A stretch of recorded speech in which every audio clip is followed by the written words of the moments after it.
apparently everybody's getting this error. The hounds of Baskerville.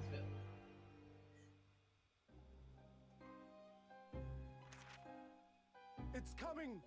Ladies. Sholmes' cry pierced through the thick wall of fog around us. Wisps of vapor flowed over the pistol as I cocked it, and I waited breathlessly in the stillness. Doesn't mean I should. The silence lasted for what seemed an eternity, until, at last, it appeared. Puppy. From the shadows of the cloud, an enormous beast sprang out upon us. A hound it was, but not such a hound as any mortal has ever seen. Its eyes glowed with a smoldering glare. The whole of its ox-sized body was outlined in white-hot flames. Its rumbling pant and hideous howl, so terrified was I that I began to tremble with fear. Look well, Wilson, Sholmes declared, gazing upon the mystical beast. For this is the diabolical hound of the Baskervilles. Well, that's not about them bears. Yeah, no, that was a dog. Close enough. Aren't bears just big dogs? So, I'm going to make a prediction right now. Every single Ace Attorney has either had somebody in the judicial system be horrifically corrupt as part of their final case, or something like that. So I'm going to guess that Senator Strongheart, or whatever his fucking name is, Lord Justice, is going to be evil at the end of this case. What about Van Sykes? No, we already know he's evil. He's the Reaper of the Bailey. Yeah, but that doesn't mean anything. Also, apparently it's been 2 months now.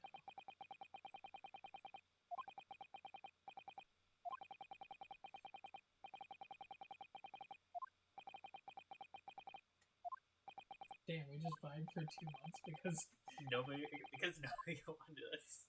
But Lord Justice Strongheart always wanted something else. I just figured we would keep doing that. It was 2 jobs, and both of them were literally no one's willing to take this case. Naruhodo Legal Consultancy. Jesus Christ. Anyway, you have fun. I'll be right back. Oh, you got a Daruma doll. How cool. Daruma doll. I was woken by an unreserved knocking at the door by the telegram boy, but after he'd gone, Susato-san's behavior became very obvious and strange. Dog, she's standing dangerously close to that exhaust pipe. She's gonna burn herself if she turns around the wrong way. Do Susato to take down on the furnace. Susato-san? Yes! It's time to leave for court already. Let me see. What case is it today? I don't think I'm scheduled to attend. Oh, no, of course not. That's her name. I think Emma said she'd make us breakfast this morning, so shall we go down to Mr. Sholmes' suite? Yes. Paris makes the most delicious breakfast. She just doesn't think. Once our bellies are full, we can leave the court to fight in fit form. Let me see. What case is it today? Here we go.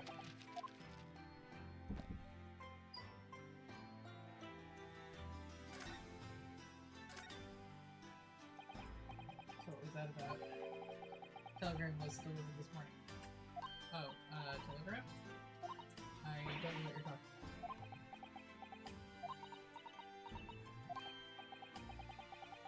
Sorry, but you're not going to get away with that. Well, I didn't think I would. Actually, don't give it a moment's thought. It's nothing. Nothing interesting. Boring, in fact. Just a boring old telegram. It's 3 times that she tried and failed to convince me that it was nothing. I promise that I'll tell you about it at some point. Alright, I understand. Hey, how's Saseki-san? He's fine.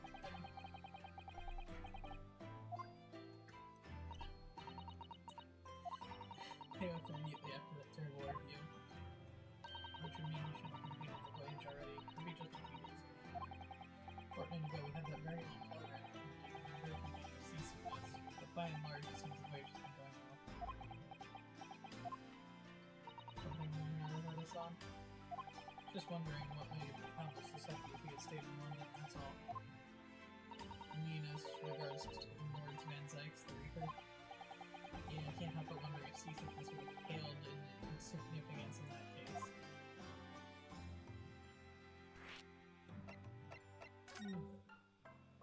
They say no one who stands in the dock can be saved from a reaper, right? Like the way that nightmarish trial ended on the very first day we arrived in London. Even 2 months on, the cause of that dreadful fire is still a mystery. Give it at least a second to safely in the country. Presumably that means that the curse of the liquor won't take effect before the consequences of the city of London, perhaps. Even if that's the case, it's in comfort. I have a terrible sense of foreboding.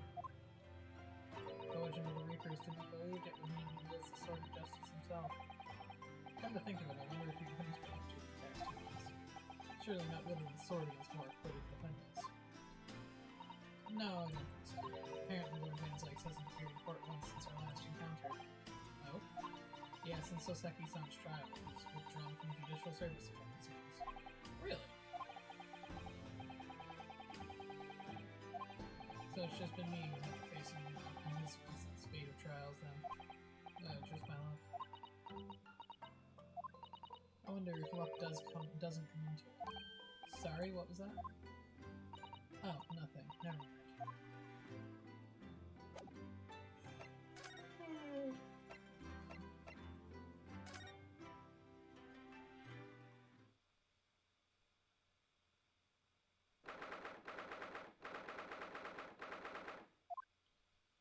Morning, Runa. Morning, Susie.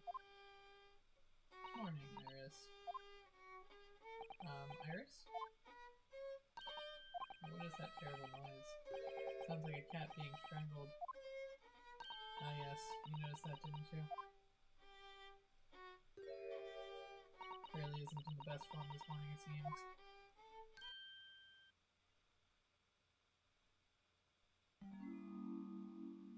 Hello. Hello, Mr. Sholmes. Good morning. A good morning to die, perhaps. Something happened, Mr. Sholmes? You're miserable, and the way you were playing the violin before. Oof. My analytical mind is dead. Music is dead. The world is dead. Damn this blanched existence. That's all it is, my dear fellow. Nothing of consequence.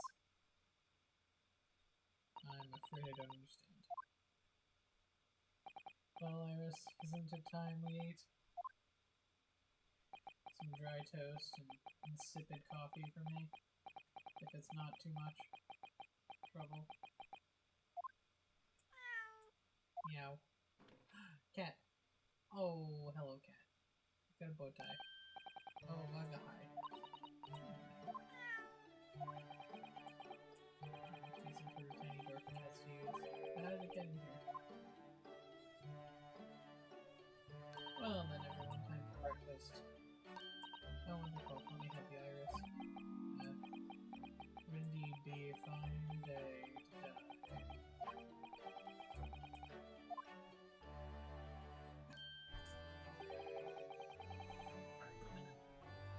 Oh yeah, we received a telegram that Susanna refuses to talk to me about, and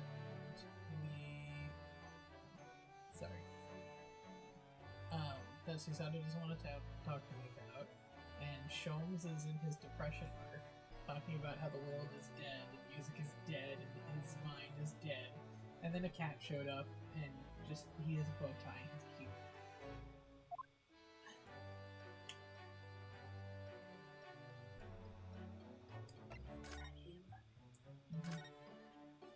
You seem to be very unhappy this morning, Mr. Sholmes. What happened? They said that we killed him. It used to be the case. Then in my hands, this violin sung like the dawn chorus. Its mellissonant tones would make flowers bloom. It would. But now, the muses are amused with me.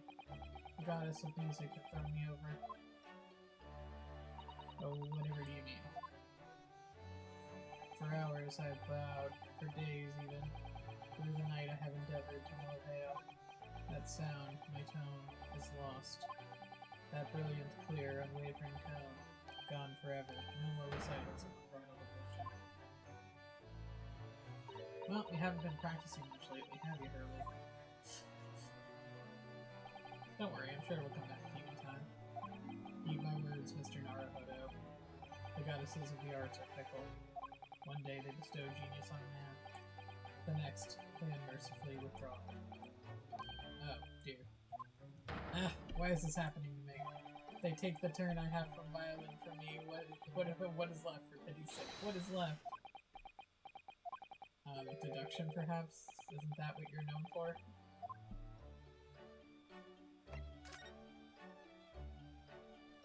Mr. Sholmes, I don't like to pry, but... your desk looks rather empty today. Well done, Mr. Sato. Your observational skills do you credit. Oh no, Mr. Sholmes, they pale into insignificance when compared to yours. You'd struggle not to notice, wouldn't you? You mean Hurley's great input scope? That's at Windy Banks now. At a Windy Bank? No, Windy Banks, in the pawnbrokery. Oh! What? You mean you pawn the enormous machine of yours? It has some considerable value, you'd say. Quite undeservingly. But isn't it a very important machine for your work? I do wish you had consulted us if your situation had become so desperate. I would have gladly passed what little income I have to you. Dear madam, things are far from desperate. But the pawnbroker has your wonderful machine. How could it be anything but desperate? Making use of a pawnbroker is quite ordinary here in London, I assure you. It is? Doesn't sound ordinary at all. It would seem that neither of you fully understand how pawnbroking works. What? I wasn't expecting this to be the topic of conversation. What did you mean when you said we didn't fully understand how pawnbroking works? To the people of London, pawnbrokeries are akin to banks. On Mondays, merchants relinquish their finest jackets and trappings to their pawnbroker of choice. With the money they receive in return, they're able to trade happily through the week. And on Saturdays, they go to recover their things using the money they've earned. Interesting. Everyone does it, you see, especially people in the inner London. And should they have money to spare, they would purchase another fine jacket. Not to wear, obviously, but to pawn, should the need arise. Oh, now I'm genius. So whenever we have something that's getting in the way, we leave it at Windy Banks, you see? A pawnbrokery can be thought of as an extremely secure vault. Interesting. Of course, you have to watch Hurley with it. Sometimes he pawns things he really shouldn't. Don't you, Hurley? What does it matter? The world is dead to me now. Hug.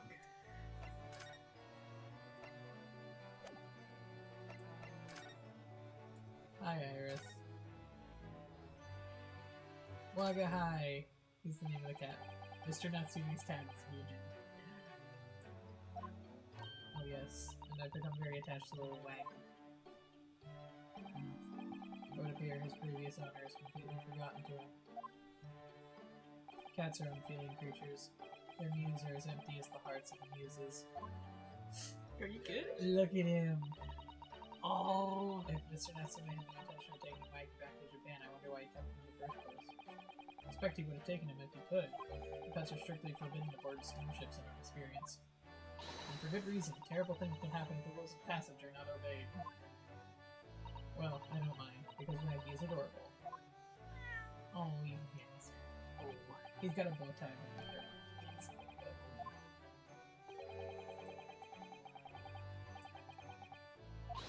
Oh, you notice? You're observant. Look, I use this. It's my latest invention. What is that? Gun. I call it Cat Flapping Net. Wishing for making doors just for cats. That's right, it can make a cat flap for a little furry friend like Waggy in seconds. And it can do it in any door at all, no matter what it's made of. It's very powerful, you see. Wouldn't it be quicker just to make a cat flap rather than making a machine to make a cat flap? Well, yes, maybe, but now I can make cat flaps wherever I like. Oh, I think it's wonderful. We must make one for the door in our office upstairs, Iris. She really knows how to come up with unconventional inventions, this girl. Cat.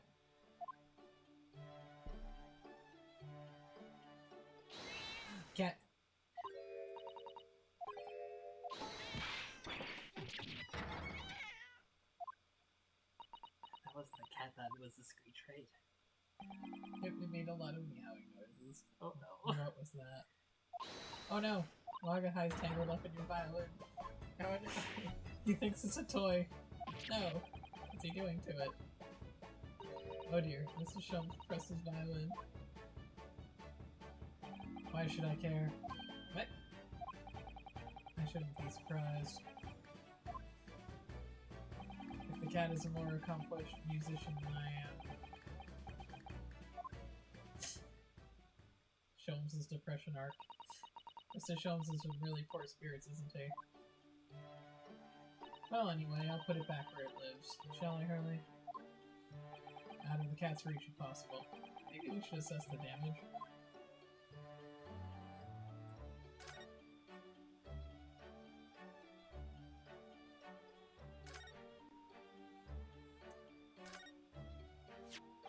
This is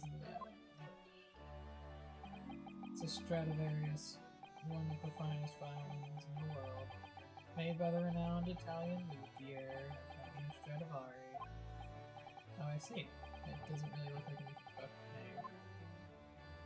I happened upon it, covered in dust, languishing in a pawn shop down a nondescript back alley. The broker had no idea of its value, so I was able to get it for cheap.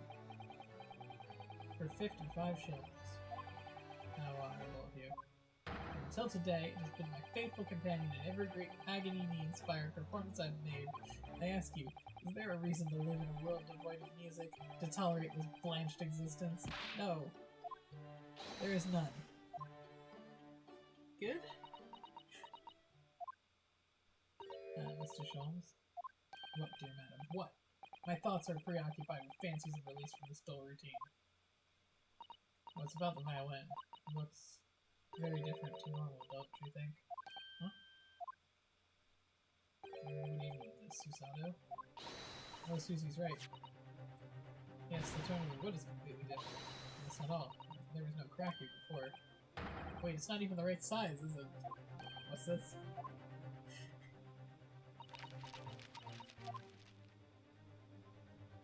I'm terribly sorry to have to tell you this, Mr. Sholmes, but that instrument isn't a violin at all. Then what?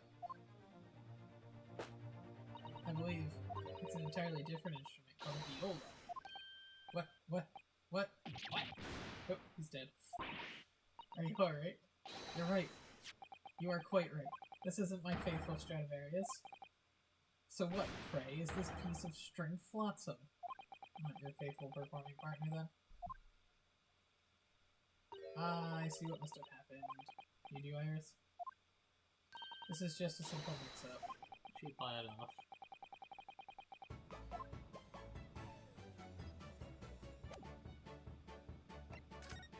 Alright, I have to examine to select Iris to converse about the mix-up. PD. What did you mean by mix-up, Iris? Well, you see, this violin, viola, I mean, was at Windybanks until last week. What? At the pawnbrokers? Not Mr. Sholmes' old musical partner. There is a proverb from the East to which you are no doubt familiar, my dear fellows. Always let a beloved child travel. Yes, indeed. So you sent your beloved violin to the pawnbrokers in hopes that it would experience personal growth? Oh, what a wonderful idea. Last week I pawned my great inland scope in order to release my precious instrument, but it would appear Mr. Windybank mistakenly unfurnished me this tawdry fiddle instead.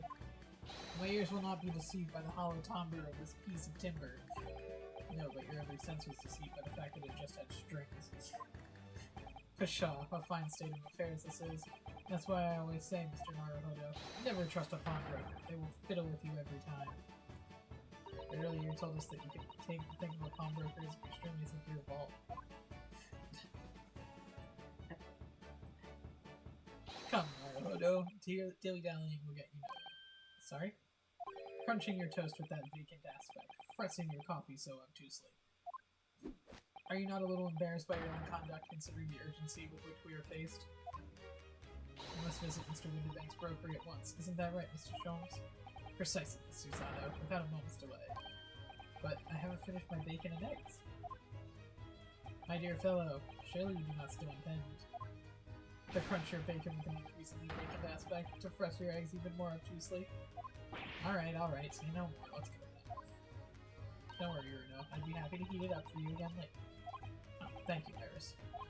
As it happens, I am rather curious to see what a British pawnbrokers looks like.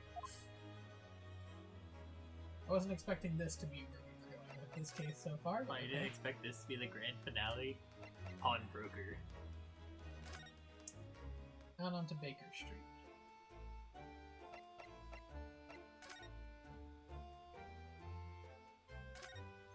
Look at all the different things in the window of this shop. Ah, it's Windybank's, the pawnbrokery. Looks smarter than a pawnbroker in Japan's, doesn't it? Yes, you're right. I find pawn shops at home rather inapproachable, personally. Reminds me of tearfully parting with my favorite fountain pen. I felt so miserable. What doesn't kill us makes us stronger, Mr. Naruhodo. Oh hey, I recognize this location. Well, you do. Yeah, we're up there.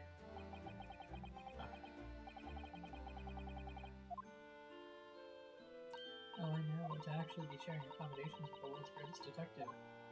If I ever find myself before a court of law now, I'll have an out and regret. I don't know what you're talking about, but I'd be happy to defend you, of course.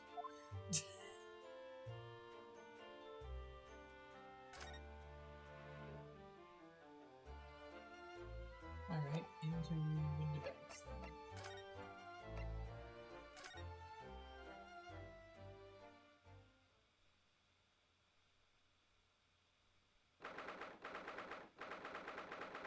Windybank's pawnbrokery.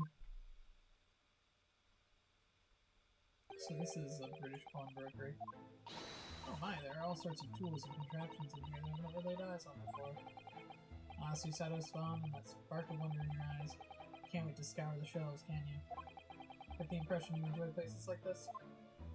Oh yes, I don't know why, but seeing such a lot of things I don't understand is a real thrill. My dear fellows, let us not forget why we're here. Oh, Mr. Sholmes. We're calling on matters of business, not pleasure. And clearly Mr. Sholmes means business too, judging by the spark of fury in his eyes. He's gotta deck the pawnbroker. Ah, Mr. Sholmes, sir, welcome back. Did you hear that brazen welcome? Well, yes, we are potential customers after all. We are disgruntled customers, Mr. Naruhodo, and it's time to inform Mr. Windybanks of our ire. Come, the fight is afoot. Oh god, he's scared. Hi. Seems to have been a mix-up.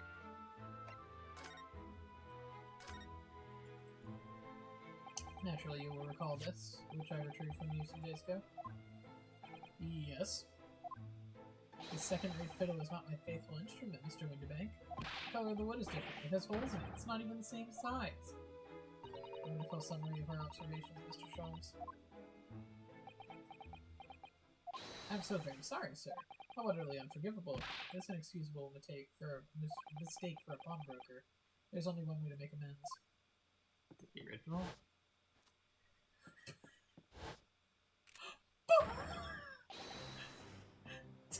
I was not expecting this! Neither was I, holy shit! I don't think that will be necessary, do you? If I may just say one thing before I pop off. Yes? It was you, sir, Mr. Sholmes, who took it upon himself to remove the item the other day, I believe. Sorry? As I recall, I entered the storeroom to fetch your violin, and I heard, ah, here it is. You did? And when I turned to controvert you, you had taken the viola less, sir. However, there can be no doubt that the blame lies firmly at my own door for allowing me to leave. I shall not grumble or grouse any longer. May this guilt die with me. No, stop. The fault is mine. Damn, he was really ready to do it. His finger was on the trigger. Phew. It would appear that the fight is over. I do humbly apologize, Mr. Winterbank. Evidently my questionable disposition precipitated this tragedy. Well, you wouldn't be Mr. Sholmes without that questionable disposition, now would you? I do believe you may be right, sir. It's either a laugh or cry, I suppose. You are, it must be said, one of my more challenging customers. I need to remind you of the peculiar collection of items you brought to my door in the past. Oh, peculiar items? In the extreme, madam. For example, the unpublished manuscript of an eponymous work, the novels of Sholmes or some such. Oh my, a new full-fledged novel? And unpublished? A story I've yet to read, you mean? Ah, forgive me. Wait, before you die, you must tell me more.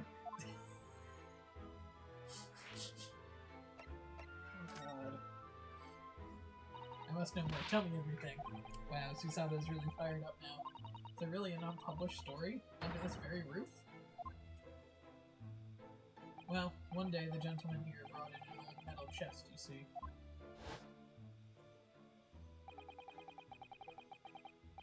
I should like to entrust this to your care for a while, Mr. Winterbank. For a chest like that, 1 shilling, sir. Not a farthing more. It houses something of very great value indeed. The latest manuscript, recounting the adventures of one Mr. Sholmes. Beg your pardon, a manuscript? You wish to deposit a manuscript? Indeed I do, for I'm confident it will be quite safe here. And that was that. As such, Mr. Sholmes' latest tale of otherworldly mystery lies dormant in my storeroom. Mr. Sholmes, is that really true? Do I sense that someone doesn't want to talk about this? I continue to pay your fee, do I not? Then kindly continue to store my belongings securely. Of course, sir, of course. They're safe and sound with me, I assure you, on my life. Dude, please, stop. This is all very strange. I wonder, can I ask you something? Ah, a gentleman from the east, I see. Yes, that sable suit. I suppose I could offer you 6 pence for it. Without wishing to offend, the tone is somewhat dull. Sorry? Aha, but for your splendid attire, man, 5 guineas, no less. The colors are exquisite, the design exotic, Eastern artistry at its finest, I may say. Oh my, 5 guineas, you say? How interesting. Why do I feel as though I've suffered some sort of defeat here? Actually, I was hoping to ask you about your business. I've heard it said that pawnbrokers are used rather like banks here. Yes, sir, indeed. Many of my customers utilize the establishment as you described. I price their items and offer them a proportionate loan for 2 months and 2 months of secure stowage. And if in that time they repay their original sum to me plus the agreed interest, their items are happily returned. But what happens if they don't pay the money? Then the items are offered for sale in my shop, as you can see on the shelves behind me. So you never sell items before the 2 months have passed them? That's right, ma'am, that's right. Which means some considerable responsibility rests on my shoulders. Should a customer's precious belonging be lost, the only recompense is for me to end it all.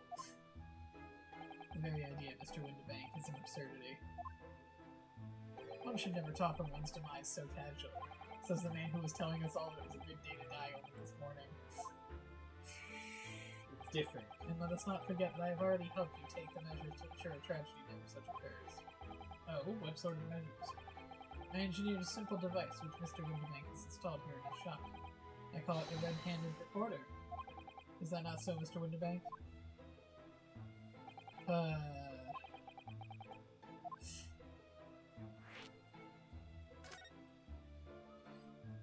What on earth is a red-handed recorder? Use your eyes, my dear fellow. They are just 2 below the ceiling. I can see what appears to be a camera attached to some sort of timing device. Very astute. It is indeed a camera furnished with some 100 pieces of celluloid film. Every 30 minutes precisely, the camera automatically records the appearance of the shop. Here, I have an example I can show you.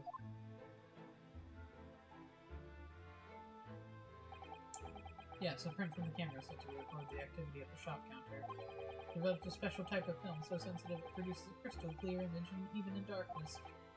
Really? That's extraordinary. Yes, you can clearly see the counter and the door behind it. Look. Oh, he's got a kitty and a puppy. they were just pictures. But did you not say that the photographic prints were taken at 30-minute intervals? Indeed, as you say, my dear madam. Then what if the incident were to occur in between those times? One could only say that would be a cruel twist of fate. I must confess your devices have been giving me some cause for distress as of late. Beg your pardon, Mr. Wittybank. Surely they're anything but distressing. Reassuring is the word. You can see the puppy over there. Oh. It's the cost of the film, sir. You most graciously placed not one, but 2 cameras in my shop after all. Which means I must pay for nigh on 100 utterly useless prints every single day. I'm afraid the cost of the film will break me before I'm even much older.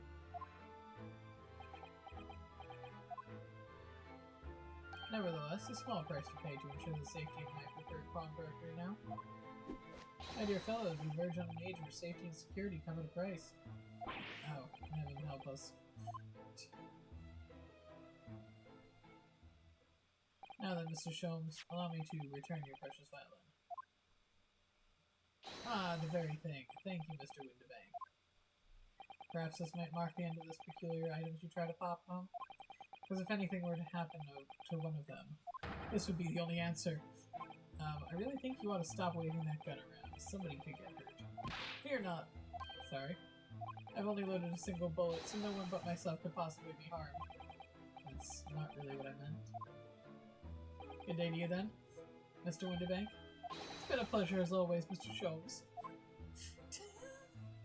It sounds like we're gonna leave and we're just gonna hear a single gunshot. So, Mr. Naruhodo, now we can explore at last. Alright, let's explore then. Look at this. What could this lovely big shiny box be?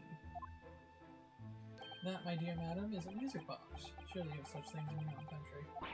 Oh my, yes, but I've never seen one so large before. Shall we listen a while?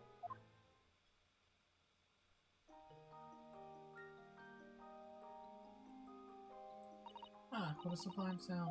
It's like the music of angels. Never heard anything like it before in my life. This particular specimen of the large variety commonly found in public houses and restaurants. There is a metal disc inside which the notes to be played are recorded. Simply by replacing the disc with another, any music you can care to be imagined can be played. My goodness, that is simply a delightful machine. Indeed, though their popularity has waned recently with the development of the gramophone, of course. Science and technology advance at such an overwhelming pace.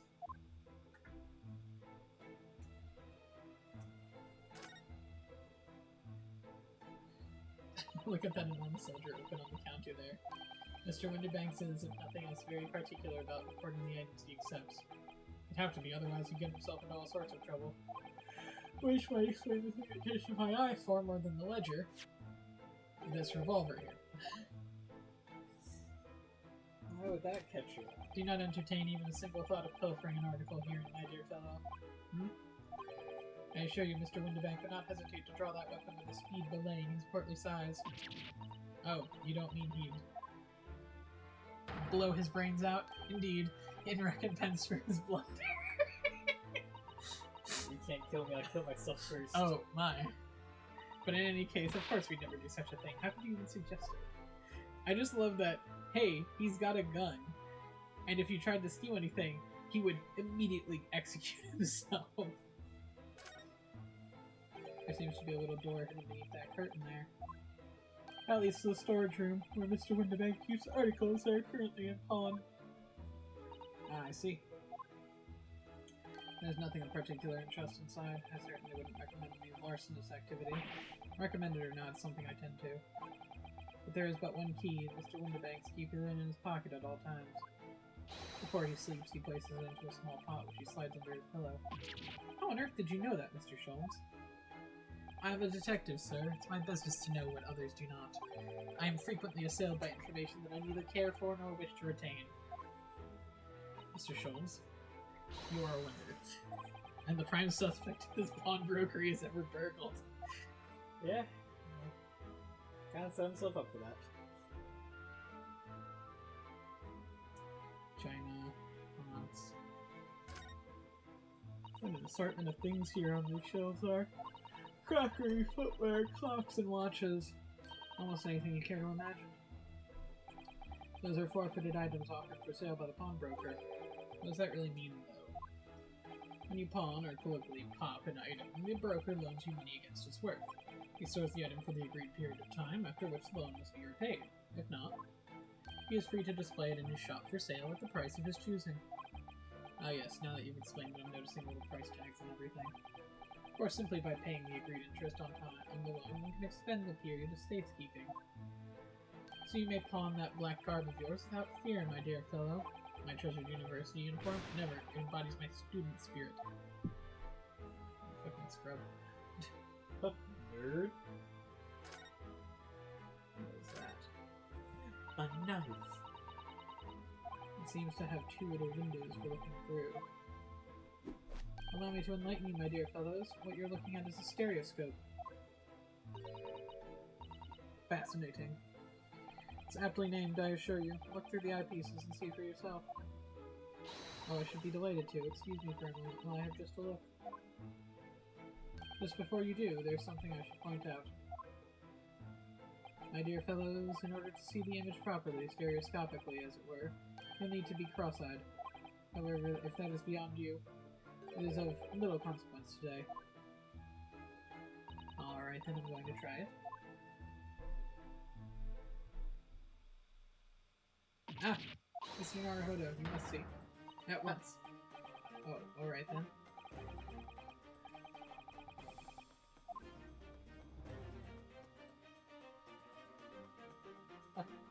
Ah! It's a woman! I don't believe it. Victim. It's just a photographic print, but it seems like you could reach out and touch it. Yes, the sense of depth is startling, is it not? Stereoscopes are one of London's many fads. They're often found in the stalls in the park. People queue for hours to see them. Why? Why are people meddling with such black magic?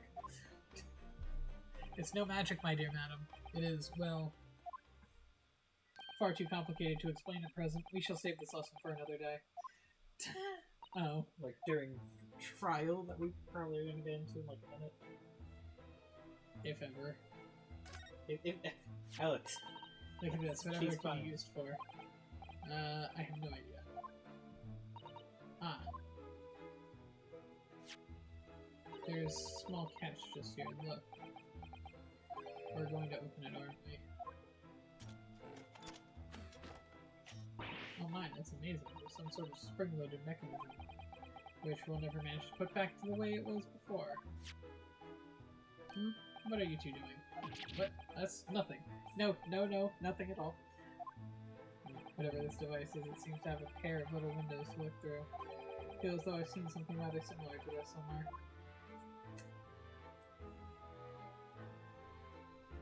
Today's date. My god. It's not a calendar you can use it unless, is it? 15th April, today's date. Yes, that's not for sale, I must point out. It's an Eastern-style page-a-day calendar. Every night at midnight, I tear off the front page to reveal the following day's date. A perfect calendar for a tearaway fellow such as yourself, Mr. Winterbank. Who is it at? Who was it that walked out of here with the wrong violin before? Well, when the agreed storage period is passed without repayment, articles are forfeit, you see. So I have to keep a close eye on the date. Something of a pawnbroker's obsession, you might say. Winterbanks is going to end up dead. I'm just calling it now. Yes, but is this gonna be another accident of him killing himself? Oh yes, I can see you're very dedicated to your job. What? Only tuppence for it? That ain't fair, and you know it. This article is barely worth a penny, miss. I cannot offer more. Sounds like there's an argument brewing over by the counter. Come on, that can't be right. Have you ever had a proper butcher's at it? I've seen all I need to see, young girl. Oh hey, it's that person. Wait, don't we know? I'm sure I recognize her. Oh yes, it's the young lady from Mr. McGilda's trial 2 months ago. Her name is Gina Lestrade, my lord. She's a chancer, who even earns her crust among larger crowds relieving people of their curses. What's commonly called a pickpocket. Oh right, grenade launcher.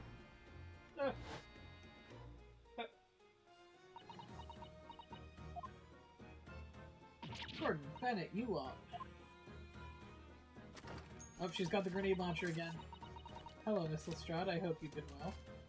Eh, what? You remember me then, do you? Well, I remember being completely surrounded by smoke, that's for sure. So, what are you doing here? Down and out like the rest of us? Not indeed. Come to pop that black weasel? Sorry, coat, have you? What is it about this black uniform that makes everyone comment on it? Okay, but wait, didn't we take this like launcher, or what's her face did? Iris, Sholmes' assistant, yeah.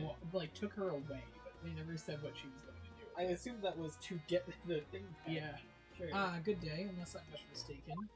You would be the young pickpocket that stole our experimental smoke grenade launcher? Ah, Mr. Sholmes. So, you have something of value to pawn, do you? Allow me to see that article, and I should negotiate with Mr. Winterbank on your behalf. Pull the other one. I don't need some help from some stuck-up ditty. Get out of my business. Go on, or I'll make trouble for you. As you wish, Miss Lestrade. I'll happily remove myself from your presence. He literally did the, like, piece of fade into nothingness. I'm sorry, but as I said, there really is no room for negotiation here. What is that thing he has in his hand? Looks like some sort of metal disc. And you, go on, leave me alone. Oh, Miss Lestrade, just pretend we aren't here. We shan't be offended in the slightest. Seems how the song can really stand her ground if she wants to. Whatever.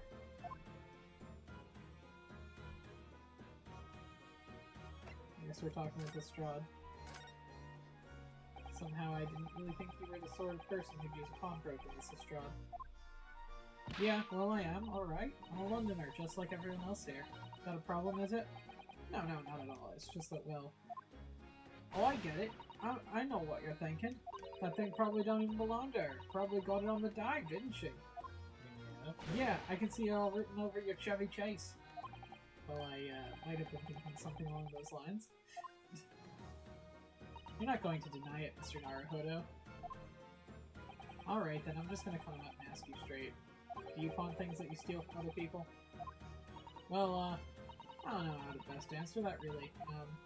It's a loaded question. Suppose. Sometimes.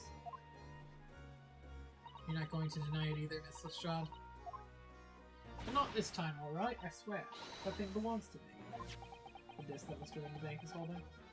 Perhaps we should see what he has to say about all this. Alright, sure.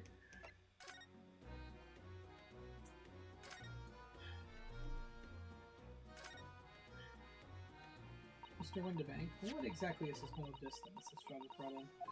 Seems to have hundreds of tiny little bumps on its surface. Yeah. Ah, this is a music disc, you see? Current inside a music box? No, music box. What? You don't even know what a music box is? Tisk, you Eastern Law ain't too savvy, eh? I know what a music box is, I've just never seen one of these discs before. Small protrusions on this metal disc encode the tune to be played by the music box. Oh, hey, Jen. No worries. You're just here to watch the most suicidal pawnbroker in all of history negotiate with a thief. That's a statement. Worst part is he's not wrong about it. Literally, he ever said that if he did something, what was it? If he ever misplaced anything, he would gladly end himself immediately. Oh, and already threatened to do that about 3 times.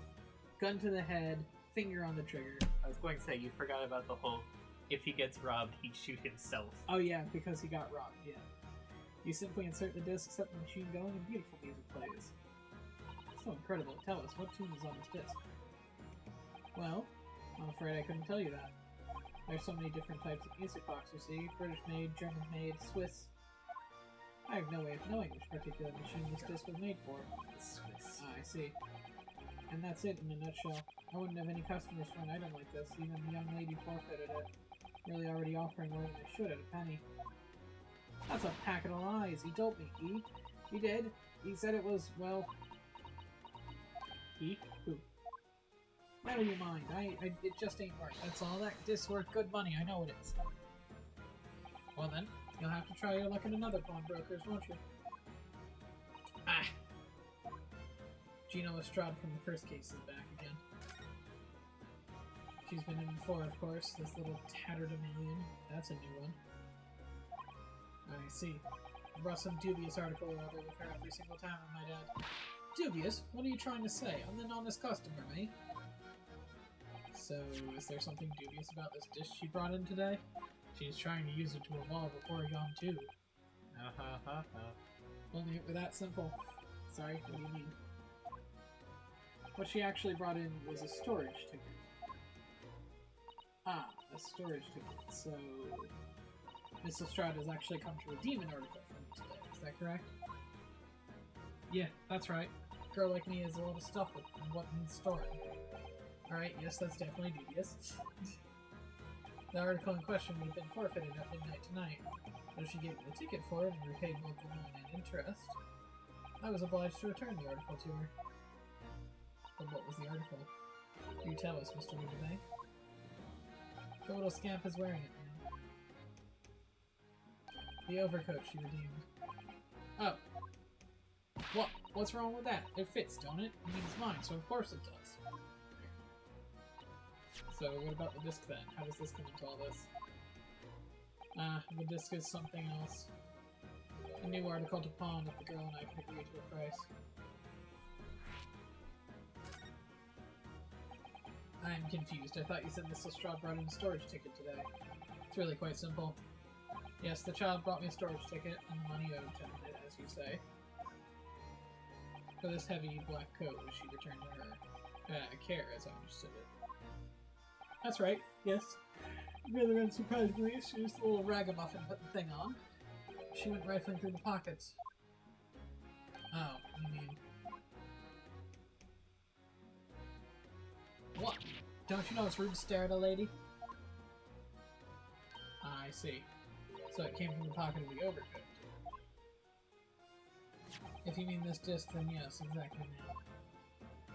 And she immediately tried to pawn it? I love Gina's design. Yeah, it's pretty cool.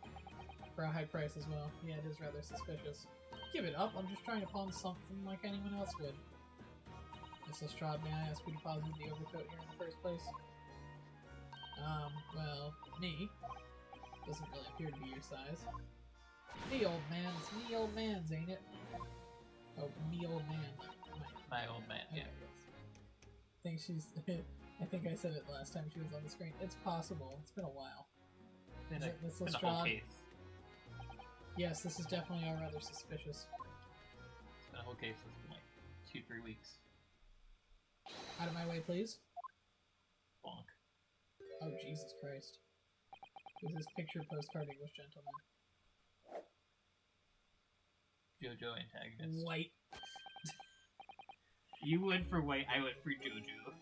Good day to you, ladies, gentlemen. What's your problem, eh?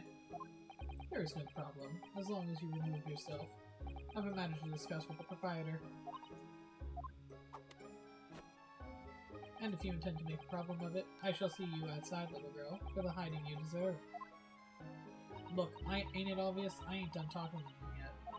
If you think you're such a gent, you should know to wait in line. Calm down. Well, you're an impudent little brat, aren't you? As well as a pickpocket. Eh? Who are you? How do you know who I am? The question is, how do you not know who I am? You haven't even the courtesy to remember the faces of your victims, it seems. What? You mean from you? Broker? Yes, sir. I believe this filthy pocket thief has just redeemed an article from you now. Yes, the article in question belongs to me. I demanded for it to be returned at once. Oh my.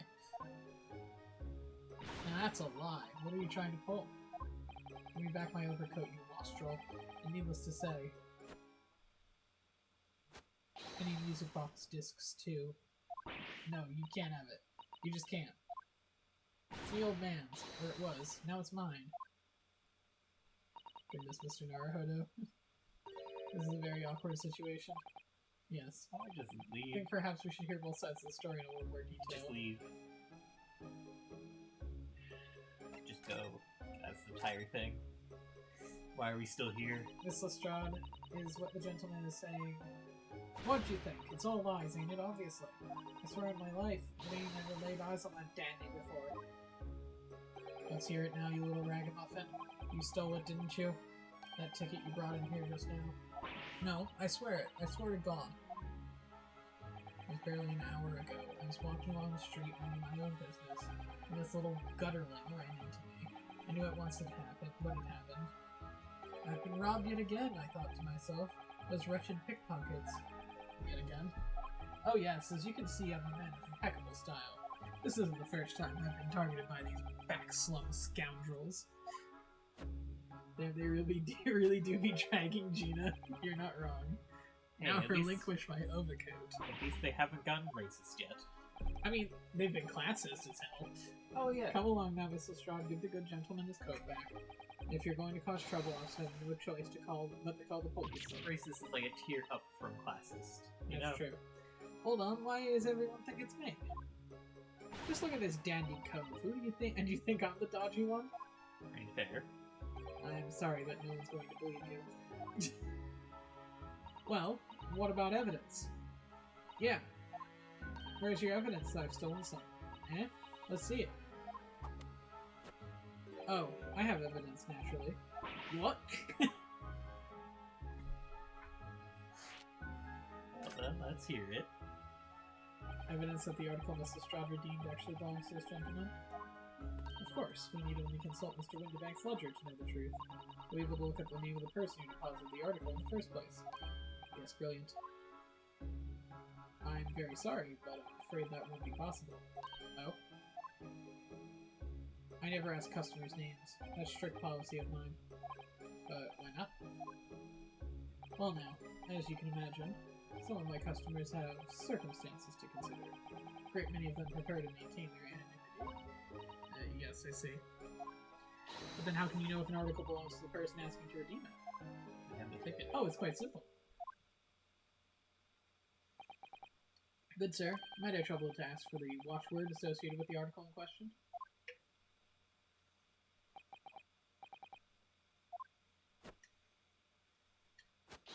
Professor.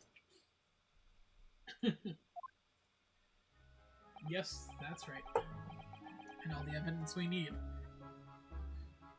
This gentleman is the rightful owner of the article, without a doubt. Watchword? Interesting. How is this going to... So, about these watchwords, Mr. Winterbank, as just I explained, never ask a customer's name when they deposit items with me. There are many reasons why. Certain customers would like to keep their activities secret. I love the visual storytelling here. That wasn't exactly a subtle glance. Great detectives have no dark secrets, none at all. Yes, well, anyway, that's why I always ask for a watchword whenever I accept a new article. In many ways, it's like the secret combination of numbers used to unlock a vault. Later to deposit, a description and a watchword uniquely identify each item. And of course, then I give the storage ticket to the customer. When someone comes to redeem something, I ask for the ticket and the watchword. After someone tells you the correct watchword, you return the article. That's right, sir. Yes, just as soon as the requisite fee is paid. But he didn't have And I have supplied you with the information you require already, but for the avoidance of doubt, the article in question is an overcoat, deposited 2 months ago on 15th of February. With a watchword of Professor. All perfectly correct information, sir. But ow. Really, this is beyond a joke now. There is no further room for doubt.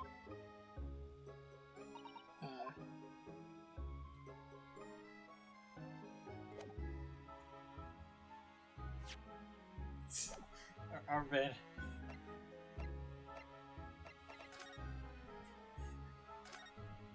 That do be an armband. Would you ever look at, that's a strange... Where did my armband go?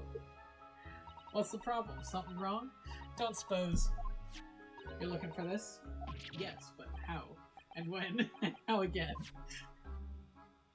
I got a talent for it, haven't I? Diving. It's bordering on black magic. And it makes what I was about to say about my armband seem a little dull. So what do you want to tell me about it then? I mean... Alright, let's talk to the gentleman.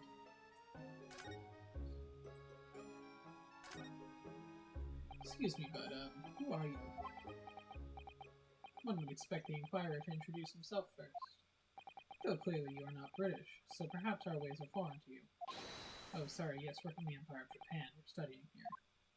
Oh, yes, Japan. I've heard talk of the place. The fuck? The inhabitants live on some fiery brown-colored soup dressed up with exotic spices. You might be thinking of somewhere else. What was that theatrical gesticulation about? Talking about tea. I think he's talking about curry. Oh, I just thought tea. Perhaps. Anyway, if you're a gentleman, sir, you offer your own name first before inquiring after the name of another. Oh, of course, yes. I'm Yamasuke Naruhodo. I'm a lawyer. No, student of law, really. My name is Susato Mikataba. I'm Mr. Naruhodo's assistant. I see. My name is Benedict. Eggert Benedict. Really?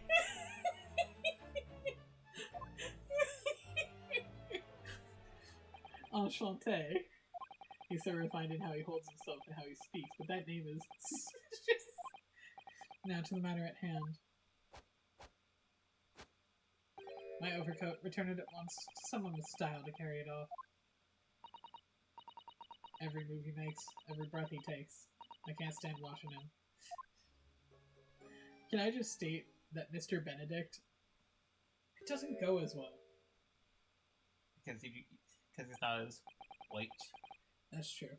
But also feeling brunchy. I don't know. He just feels like a gay gentleman before the era where that was acceptable. Thank you for your custom, Mr. Eggert Benedict, sir. With such reasonable rates of interest, I may even decide to come back. He's just flamboyant, that's all. He's a theater student. Yeah. This is why I hate grown-ups. Just because I'm a diver, everyone thinks that makes me a liar. The contents of the coat pockets, if you please, broker. But of course, sir. Here's the disc for you. Just this one? Pardon, sir? I was expecting another. That is, I deposited another. Oh, oh dear. I regret to inform you, sir. That's what we had deposited with me. It was merely the overcoat. The disc happened to be in one of the pockets, but I was completely unaware of it. So, Gutterling, you're hiding more of what's rightfully mine, are you? Say woohoo, eh? I don't know nothing about it. Very well. Then I shall bid you farewell. Say goodbye to style. Wait a minute, that disc is mine. What do you think you're doing, you tramp? You've drawn blood, you filthy animal. Oh my, yes, there's blood on the disc. Because of those sharp little bumps. The man must have scratched his finger on them. I found it first, alright? I mean, it belonged to me old man. So you're not having it. Oi, you take it. Me? If I hang on to it, they'll have it off me. So you keep all of that. Miss Lestrade, why is this just so important? Okay. You there, in the black livery. Hand that disc to me at once, please. No, don't. He's lying. Grown-ups are all liars.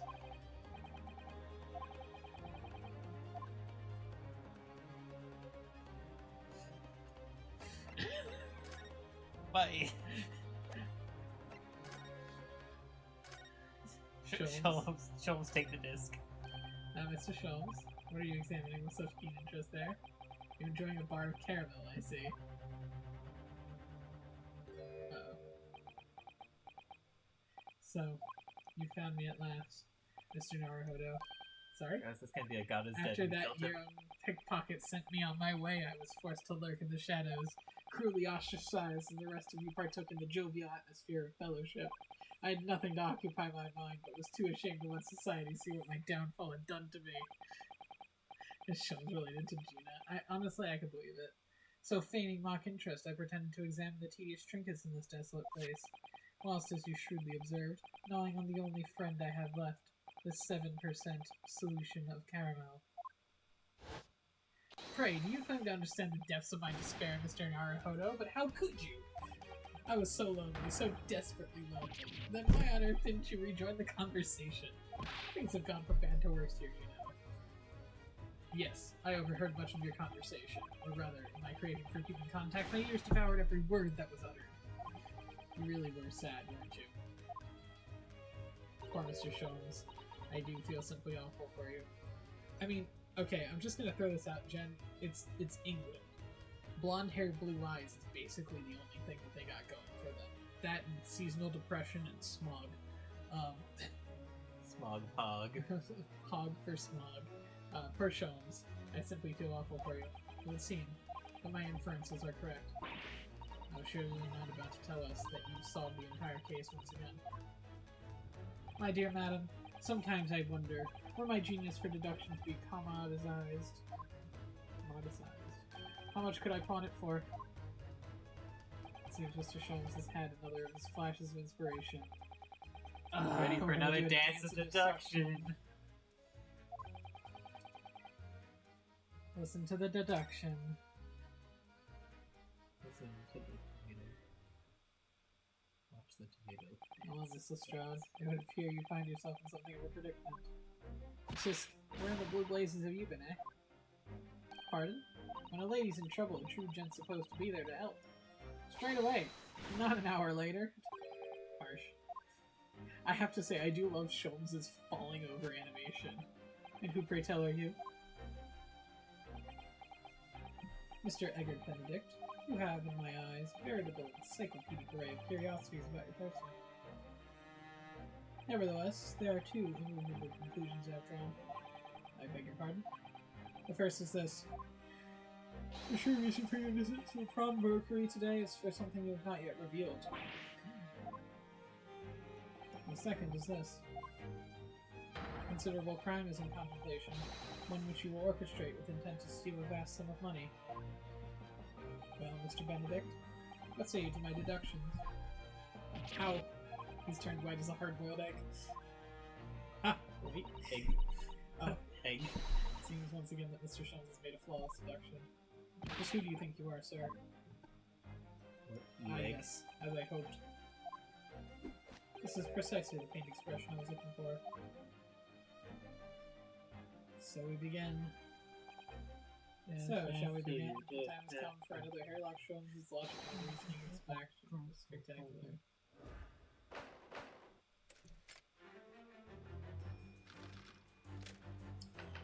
Mystery. Name. First of all, we must ask ourselves in what business you ventured to this prom bakery today. You claim to have followed this pocket here, having had the redemption ticket stolen from you on the street. But that is most certainly a lie. The real truth is something quite different. As though revealed by that which you hold in your hand. Yes, what brought you to the shop in the first place was a staff recruitment flyer. A piece of paper in your hand is a staff wanted advertisement for this very shop. Yet even the most unobservant would soon realize that a man of your appearance has no need for such employ. In other words, there's some ulterior motive for your actions.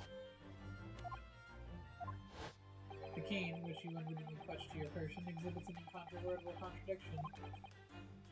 Oh yeah, it says AG on it, not EG. The contradiction of which I speak is, of course, the missing ferrule. The end of any which walking cane would be terminated with a metal ferrule to protect the wooden tip. And yet detailed analysis shows that the tip of the stick to be utterly bare. Therefore, there is only one conclusion. The rod that you hold in your hand, which appears to be a walking cane, is in fact no cane at all. You recoil, sir. Is something wrong? And in your recoiling, you inadvertently facilitate the answer of the next conundrum to present itself. Namely, what is the truth behind the rod you bear? Yes, your reaction betrays the truth. The handle, which you evidently would like to conceal, is the key to understanding the riddle, you see. From the moment I saw it, my suspicions were aroused. A walking cane demands such a stout handle, my amused eye. But of course, as I said, this is no walking cane. No, that rod is a shovel. What? Are you insane? Now, having determined this undeniable truth, the conclusion is clear. The true motive for coming here was to take employment at this establishment in order to excavate the ground beneath the premises. What a calculated crime you've conceived, sir. A wickedly calculated crime. Damn, how do you know?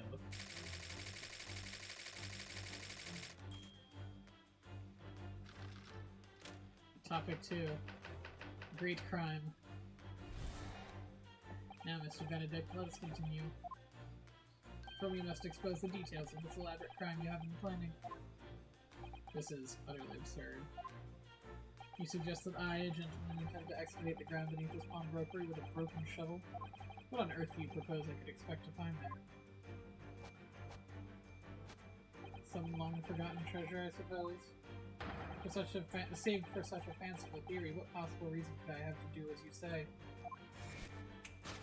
Oh, but there is an ample reason. Oh, as you're only too well aware, Mr. Benedict. Ah, and your furtive glance is more telling than I could have hoped. What? Now let's consider what would motivate a man to infiltrate a shop such as this and covertly dig beneath its floor. The answer is revealed by the council note on the counter to which your eyes were inadvertently drawn. This letter gives notice of public works to be carried out in the local area. According to the enclosed plan of the upcoming sewerage works, beneath this shop runs a sewer that adjoins another one that runs into the bank on the opposite side of the road. The man has entered the sewers now, has it? By excavating the ground beneath our feet, you would gain access to the waterway that flows into the very close proximity of the great vault of the financial institution opposite. What are you? In summary, sir, To rob a bank. you devised a master plan to pull off an elaborate bank robbery by dint of underground tunnels. No, master plan. We got him, dude. Which brings us at last to the final chapter of this lurid scheme. With what plunder did the thief hope to make off in the underground vault of the bank? Are you quite serious? Having consulted with Scotland Yard some days ago, I happen to know the answer. But naturally, the answer is no secret to you, is it, Mr. Benedict? I have no idea what you're talking about. Allow me to present a rather interesting piece of evidence. You see, this picture postcard tells us all we need to know. Postcard of the Great Exhibition? I'm afraid you've quite lost me. Currently in the final stages of preparation, the Great Exhibition will soon be underway. The government has provided extra funds to complete its centerpiece, the Crystal Tower. Funds that currently sit in the vault of the bank on the other side of this road. Pardon? Yes, considerable crime we've been contemplating is the theft of that which sits in the vault of the bank and the special reserve funds for the Great Exhibition. Of course, that is top secret police information, so keep it under your hat, please. Yes. He really just hit him with the, that's confidential info, so don't tell anyone.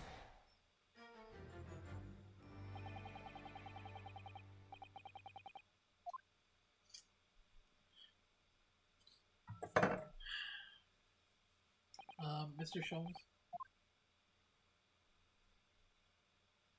Well, Mr. Naruhodo, an impressively upbeat deduction for a detective racked with loneliness, would you not agree? Is it true what you said about the bank over the road and what it has in its vault? Indeed, though few know of its existence, it's one of the government's most closely guarded secrets. Gregson told me in the strictest confidence. But you just announced it to everyone here, rather loudly, in fact. Yeah. Ah. And if it's such a big secret, how would Mr. Benedict have ever come to find out about it? There can be one explanation for that. Clearly, it's because the man is a criminal. But what if he didn't know anything about the money in the vault? If he is a criminal, as you said, then buying a brand new shovel is sure to be the first thing he does now that you've revealed the secret. Oh. Or if he doesn't, maybe Mr. Windibank will. He already has plenty of shovels here, after all. Oh, my life, I assure you I'm not so unscrupulous. Well, hopefully this has taught you a valuable lesson. Sensitive information must be handled with the utmost of care. One can never be sure that someone is privy to secrets that won't disclose them. Once the word is out, it's out. Perhaps I'll think twice before confiding in you next time, Mr. Sholmes. An excellent idea, Mr. Naruhodo, an excellent idea. Well then, Mr. Naruhodo, you know what we have to do. Now let's listen to that great deduction again to see if we can massage it into shape. Yeah. Very well then. Let us start once more from the beginning. The parallax Sholmes is magnificent, logic, and reasoning spectacular. Yeah. Course correction. Hold it, Mr. Sholmes.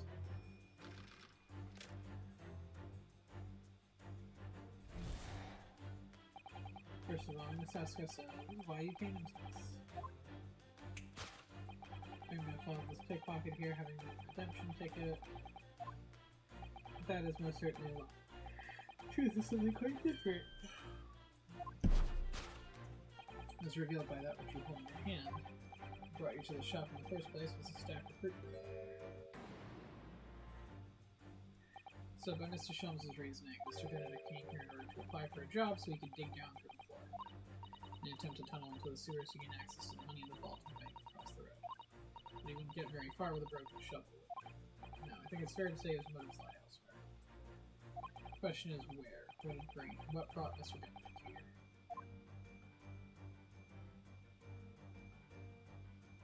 Scribbled writing. Look at the drawing. Beautiful. Oh, look at all that scribbled notes on the back of the flyer here. I don't believe it. What is it? Listen to what it says. Name, Gino Lestrade, height 5'2". Green cap, scruffy waistcoat, grubby white shirt, blue satchel. Parentheses, ragged. It's a detailed description of Miss Lestrade. Goodness. There's even a sketch of her hat and all. Although if he showed that to her, she'd fire that smoke grenade launcher in his face for sure. And look, the details of the shop have been written down here too. Windobank's Pawnbrokery, Baker Street. Redemption deadline 15th April. Which is today's date. Why would Mr. Benedict have all that information scrawled on the back of a piece of paper? Take that!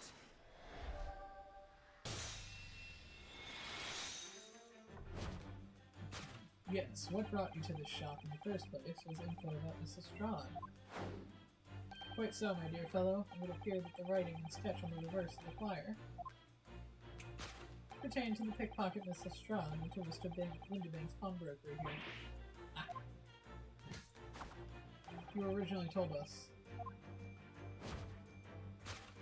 that you had merely given chase after Mrs. Strahd stole the redemption ticket from you. That, sir, is a thinly veiled lie. It is the information on the back of the flyer that led you here today, by which I mean here to Windobank's pawnbrokery, and today the redemption deadline of that overcoat. So you waited outside for the young girl matching the description you had written down to arrive. And you have gone to some lengths to hide the reason for your pursuit of Miss Lestrade.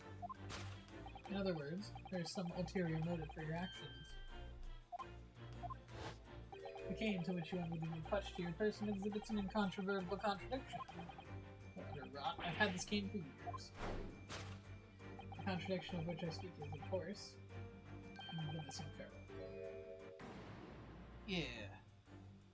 Oh, it's a feral? Well, can't call me feral even a cane. How the bit that makes that nice clacking sound on the pavement. Yes, exactly. That doesn't actually look broken, does it? No, it doesn't. Though the gentleman certainly did recoil once Sholmes identified the cane as suspicious. Well, I wonder why. Mr. Egg. Egg. You good?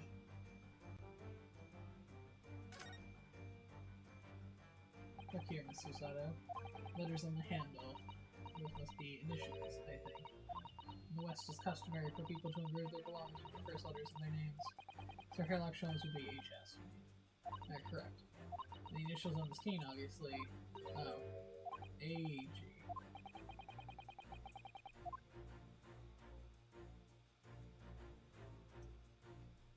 Take that!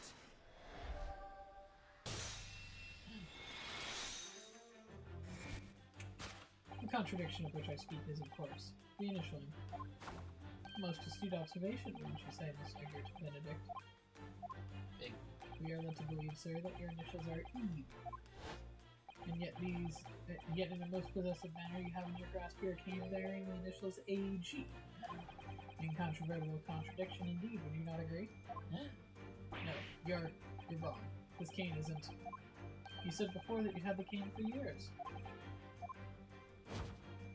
So don't try and tell us you just borrowed it from a friend you found it in the park. In short, if you thought you'd hold yourself to be a gentleman, you would have withhold your true name. You recoil, sir. Is something wrong? And in your recoiling, you inadvertently facilitate the answer to the next conundrum to present itself. Namely, what is the truth behind this rod you bear? Yes, your reaction betrays the truth. The handle to which you evidently would like to conceal is the key.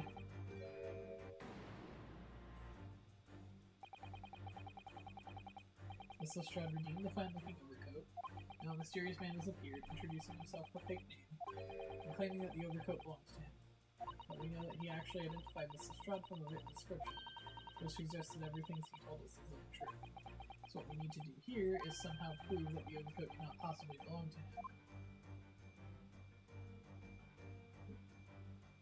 Okay.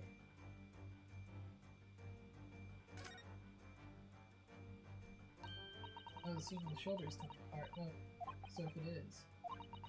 A moment ago when Mr. Benedict was surprised by something that you said, I thought I heard him make a rather strange noise. It sounded a bit like a tiny growl.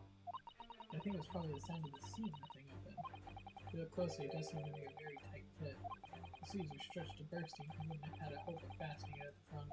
If you were to run around in it, I'm sure the whole thing would fall apart. That I'd like to see. Sorry? So how can we make Mr. Benedict run around? She's really giving this some thought. Yeah, I heard the rip. So Take that! Yeah, rest in peace. Rip in peace. Rest in The peace. split seam, which you evidently would like to conceal, is the key to understanding this riddle. Ah. Yes, because the overcoat is rather obviously a poor fit. Having forced it over your broad shoulders, the seam is already breaking apart. My suspicions were aroused from the outset. When you so boldly lied about your name and so boldly waylaid this pickpocket.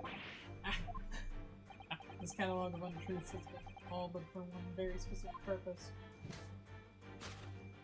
To steal the article that the young girl redeemed from Mr. Windibank.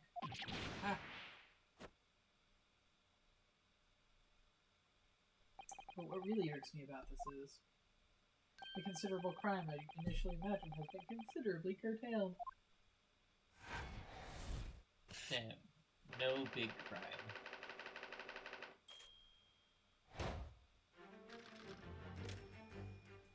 Just a normal, everyday crime. Now, Mr. Benedict, let us continue. For that, we must expose the details of this elaborate crime you have been planning. This is utterly absurd.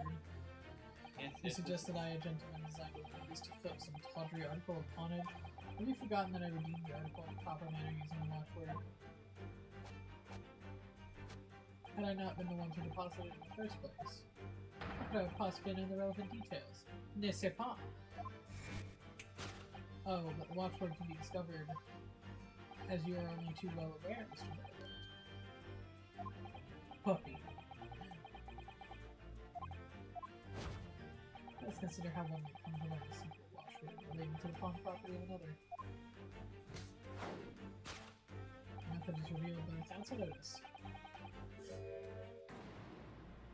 Gun. Oh, there's the kitty. Look at him.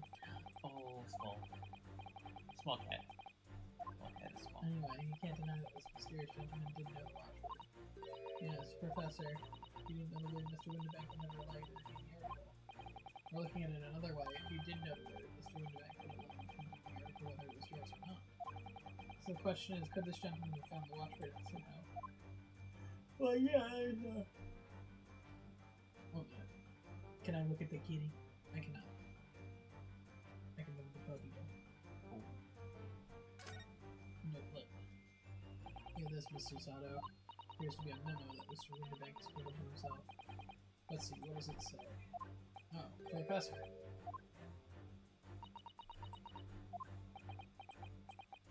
Mr. Windibank must make a note of the watchwords that his customers give him right before their eyes. In an alarmingly clear script as well. Oh dear, I don't know where to look. Who knows what other secrets I might see. The gun. This is Mr. Winterbank's gun. Yes, loaded with only one bullet, he said. It would appear that being a pawnbroker is a very life or death profession. That might just be this particular establishment. He's a little cray cray. He's a little cray cray, you know. Take that! Bam!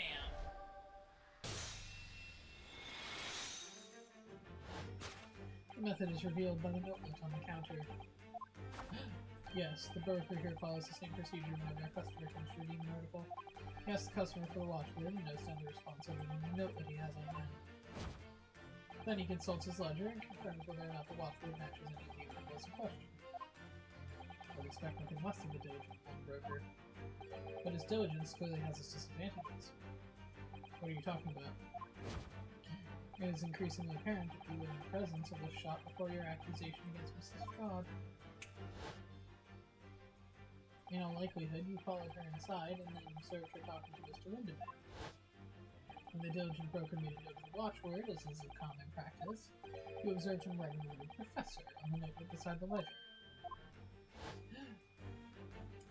And that, sir, is the master plan you devised to steal the pawned article from young Mrs. Strahd.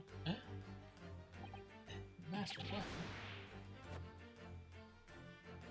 Which brings us all to the last and final chapter of the third scheme. Why would you go to such lengths to redeem that particular article from its pawnbroker? Her no-fitting overcoat hardly seems to justify the effort, much less a worthless music box. And naturally, you had very good reason to make it yours, didn't you, Mr. I have no idea what you're talking about. Allow me to present a rather interesting piece of evidence. You see, this picture postcard tells us all we need to know. The articles we're talking about would be overcoat and music box disc that was in one of the pockets. Of course, according to Mr. Winderbank, isn't worth it. Yet was made with such lengths to steal them. Why? I wonder if perhaps we already have the evidence to explain it. Could we, really? Better have a fair look through all the evidence we've collected so far.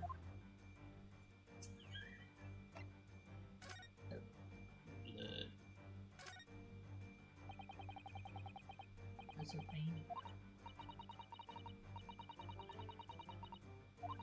And just on the edge, there's a small amount of blood. The blood of the mysterious Mr. Edgar Benedict. And Mrs. Strahd tried to grab him just from him and scratch his fingers, it seems. Like when you're grating some daikon radish and accidentally catch your finger. I was just thinking about it hurts. It puts me off eating radish. Oh my god. For McGilded. He's back.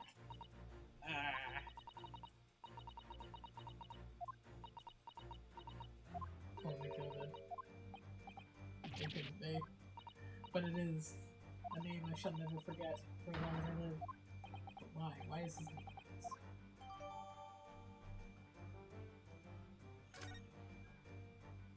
Oh god. It's McGilded. Take that!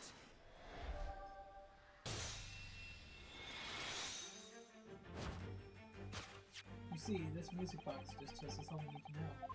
What's that on the back? It reads, for McGilded. Mr. Magnus McGilded, the unfortunate philanthropist who perished in curious circumstances at the Old Bailey 2 months ago. Prominent man in London, though his loan-mongering demonstrated a distinct lack of scruples. So, you're an associate of his, are you? Perhaps a subordinate? Mr. McGilded was a man of usually small stature. In fact, he was precisely the right size for that overcoat you squeezed yourself into.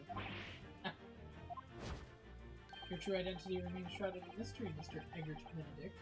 The final conclusion here is crystal clear. The reason you came to this pawnbrokery today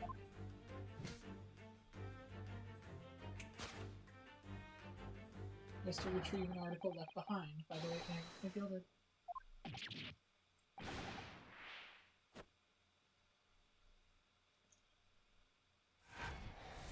Maybe Lestrade actually was related to Magnus McGilded.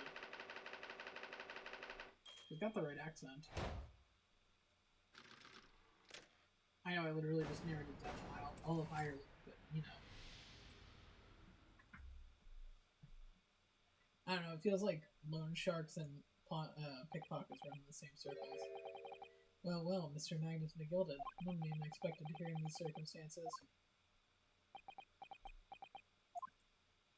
Mr. Sholmes. I'm afraid there's something very troubling on my mind. Pray tell, Miss Susato.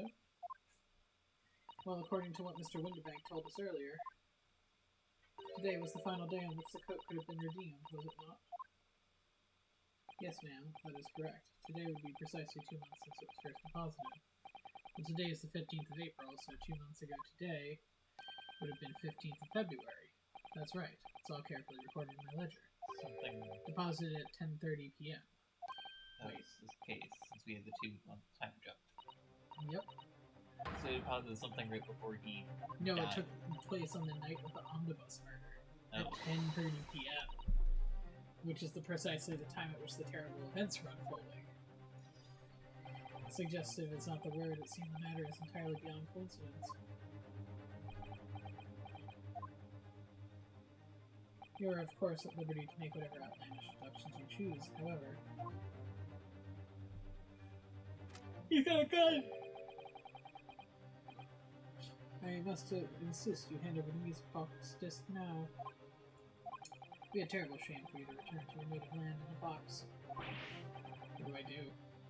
Absolutely not. There are some things a man must protect at all costs. This may be one of those things. Then again, it may not. Hold it! Magnus! Oh no! Mr. Winterbank, this is my shop. I can't allow any harm to come to my customers. If that were to happen, I should have to take my own life. Mr. Winterbank, no! Alright, that's enough. Oh, hi Gregson. What great Name of the timing. pocket fish and chips. Inspector. That's right, Sunshine. The alarm was raised on one of our dedicated emergency lines, so we got here as fast as we could. Now what's all this about, eh? Is it Sholmes? Oh, praise be. You're here at last. I was moments away from forfeiting my own life in my own very own establishment. Was it Sholmes who came in? No, I think, maybe it was. It's either Winterbank or Sholmes. Well, remember that's gonna please me. Well, they said a dedicated emergency line, so... Yeah, I guess so. Right, you have some explaining to do. I don't appreciate being bothered with some petty argy-bargy. Petty? Mr. Winterbank very nearly met his end. Yeah, by his own gun, as far as I can tell. Oh dear. And a whole lot of Britain could meet with its end if I don't get to the bottom of this case I'm supposed to be working on. Oh, I Yes. heard that's the case. Spare no detail, Gregson. I might have said a bit too much. No matter. It's nothing to do with you lot.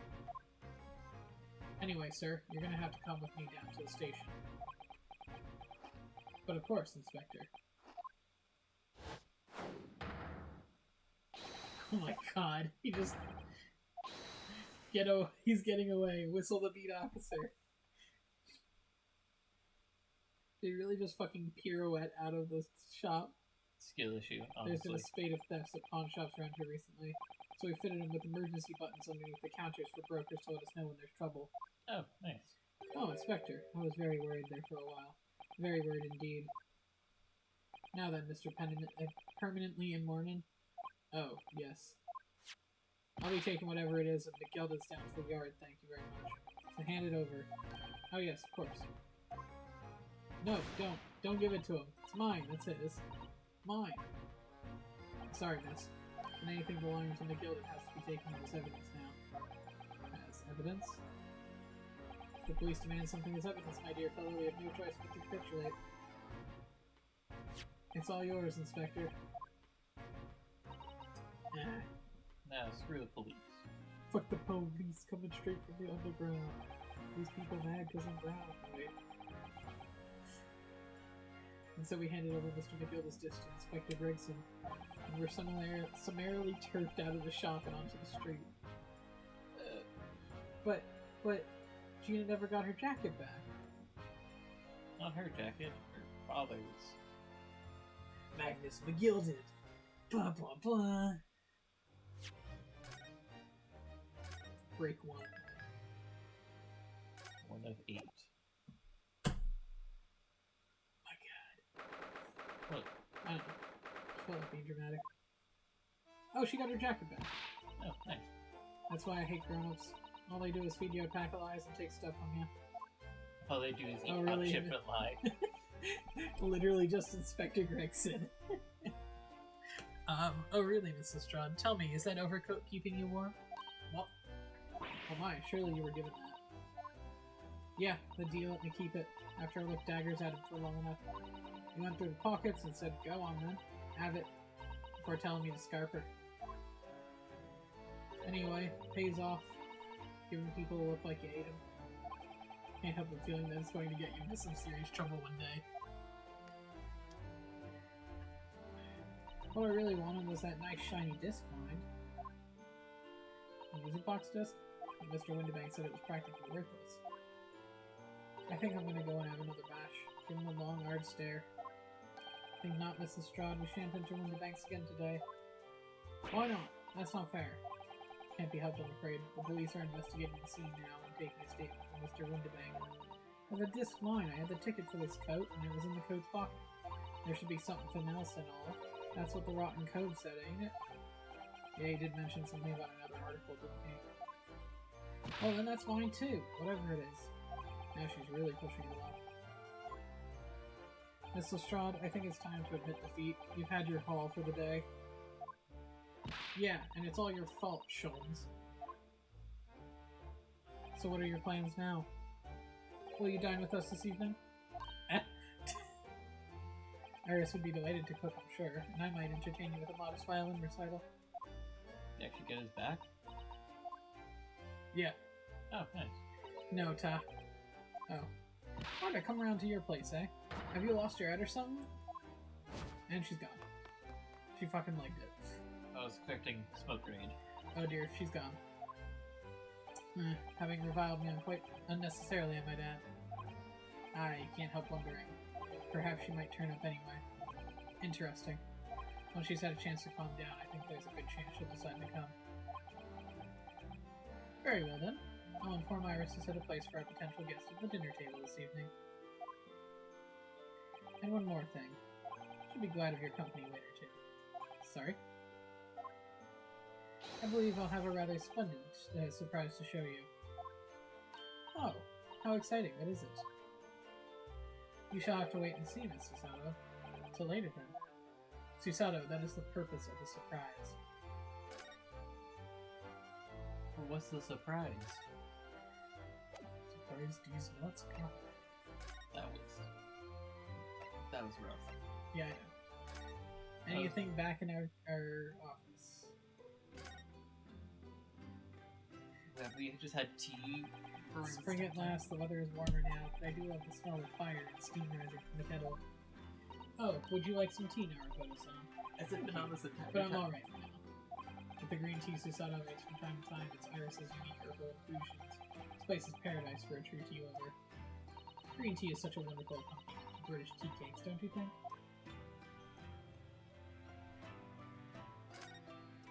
We've only been in London for about 2 months, but my desk is starting to look a little messy already. You can tidy up once in a while.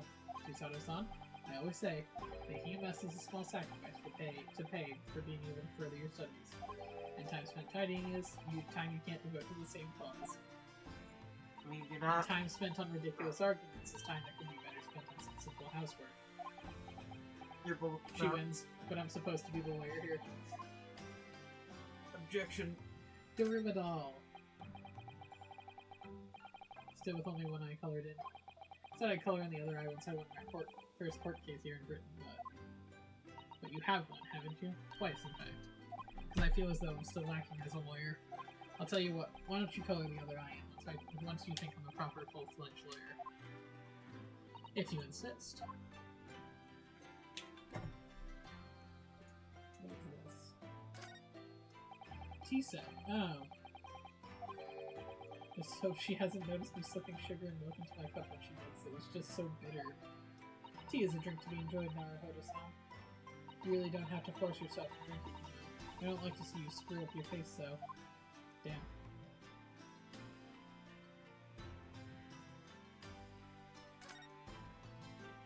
What is this? Ah, the telegram. Let's see. Ah! No, you mustn't look at that. Not under any circumstances. Alright, I won't. I'm sorry, Naruto-san, but you can be very mischievous at times. Then put the telegram away if you don't want people looking at it. Is it a fish tank? Fish? Yep, an old aquarium. The prawns we put in there are doing rather well. And the anemones, too. Where the fuck did we find a fucking anemone in Great Britain? It's a wonderful invention, isn't it? The sea behind glass in your room. Another example of Great Britain's greatness. Having to clean it out and change the water isn't so great, though, is it? What's through there? You know, I've never seen inside your room, Susato-san. Never even peeped inside. I should think so, too. A young man's private chamber is a place of bittersweet secrets, you know. Whatever you say, young maiden. Damn. He really hit her with the doubt. What do you got? Susato. Can it really be that we've been in Great Britain for 2 months already? Yes, it's gone by in a flash, hasn't it? What an English gentleman move. You trailed off there, Susato-san. I'm so sorry. When I thought it through, I realized it's not at all true, actually. I simply don't feel any Britishness has really rubbed off on you. Nor you, to be honest. Well, it's obviously because, yes, I know, without a doubt, it's your kimono. It most certainly stands out. I do adore the attire of the English ladies. It's quite delightful. But somehow I just don't feel ready to abandon my Japanese dress yet. I wonder how Susato will look in Western clothes. That would be interesting to see. Oh my gosh, shopping montage. Shopping montage! Sholmes. Sholmes. Oh, here's Iris's happy room. Look at how neat and little it is. Aggressively pink. Well, I mean, she is aggressively pink. Is it? Good afternoon, Iris. Thank you so much. She's doing math on a chalkboard. Okay, does that change it being aggressively pink? No. Goodness, look at the time already. Busy as always? I am. Preparing everything for dinner this evening. Already? You're obviously cooking something special, are you? Oh yes, after all, we have a special guest joining us. Guess who it is? Go on. You'll never guess. Look at those little eyes of hers shining. Oh dear. Is it awkward when you already know the answer, is it? It's Ginny! Isn't that exciting? Oh, what a surprise! Yes, that's wonderful news. Wow, Iris seemed overjoyed with the idea. I can't wait to learn some pickpocketing tips from a real professional. I guess that does sound like fun. I'm not sure that's entirely appropriate. Are you, Mr. Naruhodo? By the way, Iris, what's Mr. Sholmes up to? Anyway. He got his violin back. Really? Oh, he's been like that ever since he got back. Hello, Mr. Sholmes. I beg that you won't speak to me. Sorry? I don't know who you are, but kindly take your leave. As you can see, I'm not here. I don't know how to respond to that. I do apologize. When he gets like this, he's completely oblivious to everything. Yes, I see. Really, he behaves just like a child sometimes, really does. Mr. Sholmes and Iris have something of a parent and child relationship. Yes, except that Iris is clearly the parent here. Come to think of it, I wonder where her real parents are. What's the matter, Bruno? You have over such a funny look on your face. Oh no, it's nothing. I know what it is. Why does this girl live here with Mr. Sholmes, you're wondering? Am I right? How? How did you... Oh, Bruno, I can read you like a book. This girl is dangerous. Don't worry, you can ask me anything, I won't mind. I was surprised it didn't come up earlier. Alright, let's talk with Ginny. So by Ginny, you mean this is Strahd, the young woman from the Gilby case 2 months ago, right? Yes, who also stole my experimental smoke proof culture. Although, after that trial, I invited her back here and we had dinner together. And now we're best of friends. Oh, what a lovely tale. Yes, now if I bump into her on the street, she runs away as fast as she can. Oh. And I chase after her down the back alleys. Interesting idea of friendship. And then I let her have the latest color of smoke grenade I've developed. Oh. There are so many beautiful colors in the world. Ginny wants me to make a whole rainbow. I suppose this means you let Miss Lestrade keep the smoke grenade launcher, have you? Yes, that's right. I got bored of it anyway. Hurley always reacts the same way when I shoot him with it now. Poor Hurley. I can't wait for Ginny to arrive. It's been so long since she last came over. I'm so excited. Just hope she does actually come. What's with the whole... Why is it that I live here with Hurley, haven't you? Well, it has crossed my mind. That and where are your real parents? My mom and dad aren't with me anymore. Well, clearly they're not here at the place. Mom passed away when I was born, and around the same time, my father... Well, he had to go to a far away land because of one of the cases he and Hurley were working on. Wait a minute, did you say he and Hurley? Yes. Daddy and Hurley were something of solving mystery cases together. Oh. Watson. He wrote them all up in his diaries. That's what's in the metal chest over there. Really, he recorded them all. So, you mean it's true, Mr. Sholmes really did have a partner with whom he tackled some of the most taxing cases? Oh yes, I mean, it's always nice to have one, isn't it? So Mr. Sholmes' partner was your father? Exactly. Hurley told me I wasn't allowed to look in the chest. That only made me want to look even more, so I opened it up, and found your father's memoirs. Yes, so I asked Hurley, who wrote these? He nearly fell out of his chair. But then he told me. That's when I found out that the author of all those accounts was my father. So Iris's father was Mr. Sholmes' partner, yes. I practically lived with Hurley all my life. I was tiny when he took me in. So it came as quite a shock when Hurley told me that he wasn't really my dad. I mean, he must have done. I wonder why Mr. Sholmes chose to tell you at such a young age. Hurley says it's because he wouldn't have been able to hide it from me. Oh? Well, having lived with Hurley all these years, you might say that his ways have rubbed off on me. There are some things I can just see. Especially lies. I almost know when most people are lying before they open their mouths sometimes. Right. Anyway, I was so fascinated when I read Daddy's diaries. That's what inspired me to write The Adventures of Sherlock Sholmes, actually. I always assumed Mr. Sholmes simply told you all those thrilling stories. Oh no, Hurley's hopeless like that. He forgets everything. As soon as you solve the case, it all but vanishes from his mind. Oh, I see. The other day it was so embarrassing. As usual, he totally forgot about the case he just solved. So the very next day, he gathered together all the people involved and proceeded to solve the case again. It's quite a shock for everyone. Let's say that again. You share your father's surname, don't you, Iris? That's right, Wilson. Daddy is Dr. John H. Wilson. I learned from his diaries that he's a doctor of medicine, you see. That's what prompted me to study so that I could earn a doctorate as well. Yep. Oh shit, I didn't put that together. Was that the person who shot? Who got poisoned and then shot in the first case. Ah. Ah. Ooh, that's real awkward. I didn't put two and two together until now, but okay, that was a very good Chekhov's gun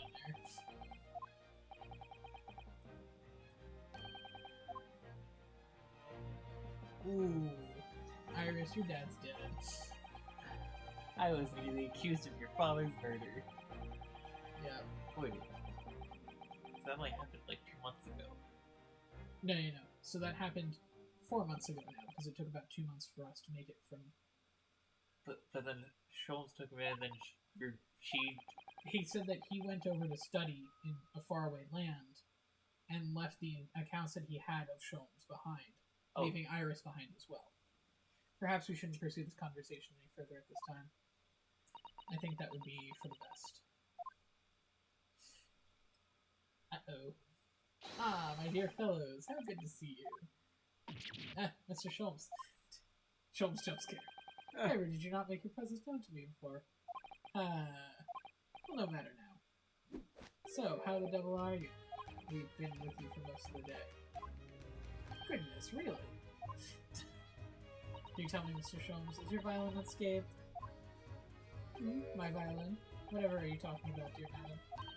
Oh, never mind that now. I have something far more interesting to show you. Behold, my dear fellows. Oh, another music box disc? No, not another disc, Susato. This is the one Gregson demanded we handed over as evidence. McGillicuddy's disc. Oh my. Then, I must do it here. You know, at times, Mr. Naruhodo, I think, though, I may have an undeniable turn for detection.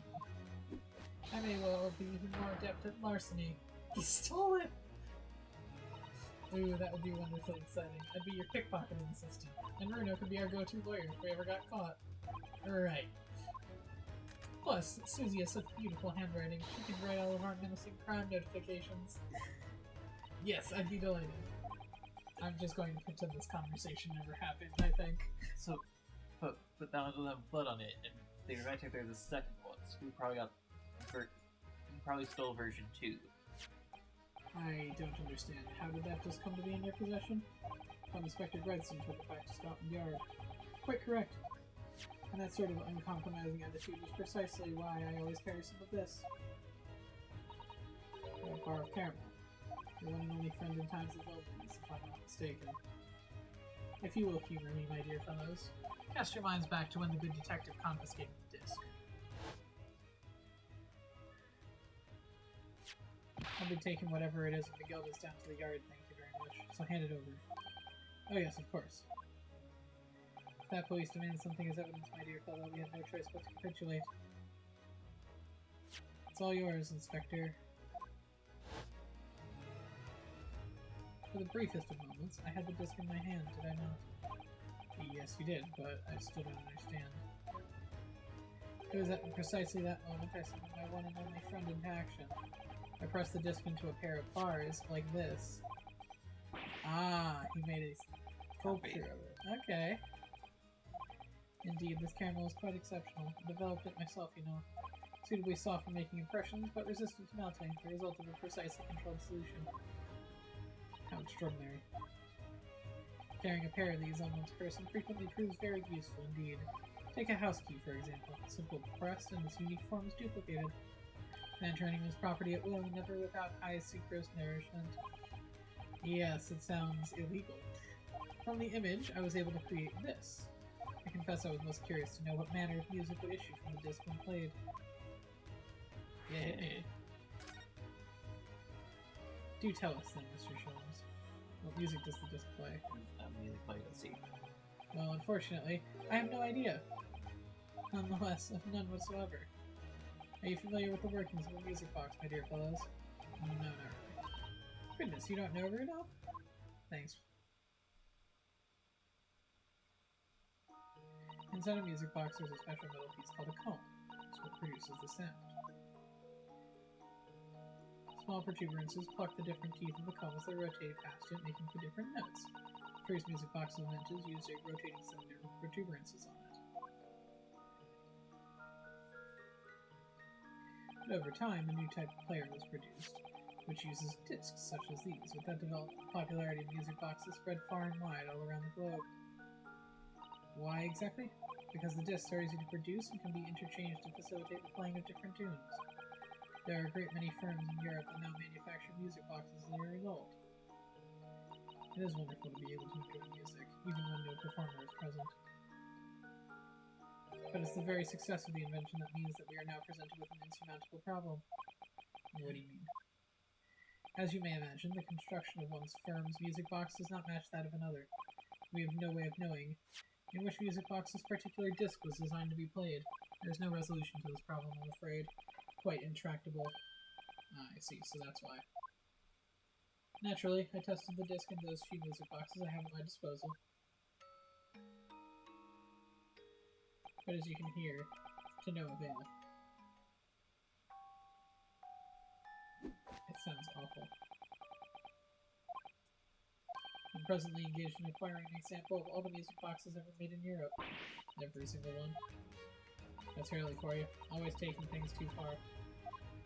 But my dear girl, an unsolved riddle is quite repugnant to my constitution. But surely all the different types in Europe will amount to a huge volume of music boxes, won't it? Yes, that is certainly true. In the worst case, I shall just have to ask you to vacate the attic room. What? Magnus. Magnus McGilded. Not a name I expected to hear again so soon. Yes, it's only been 2 months since that Grizzly case.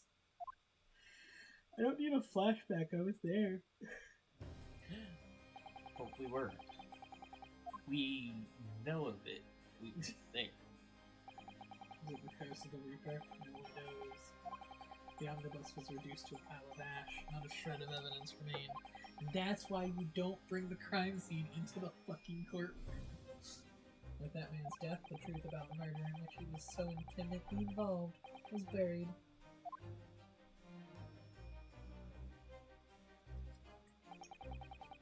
Even though we successfully established Mr. McGilded's innocence in the trial, the newspapers are still claiming it remains an unsolved case.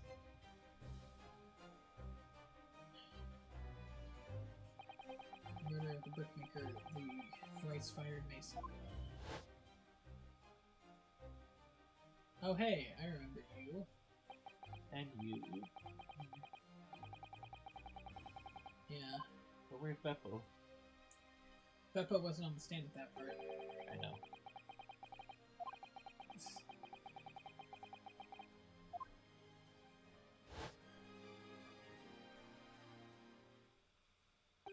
It appears the case is not yet closed.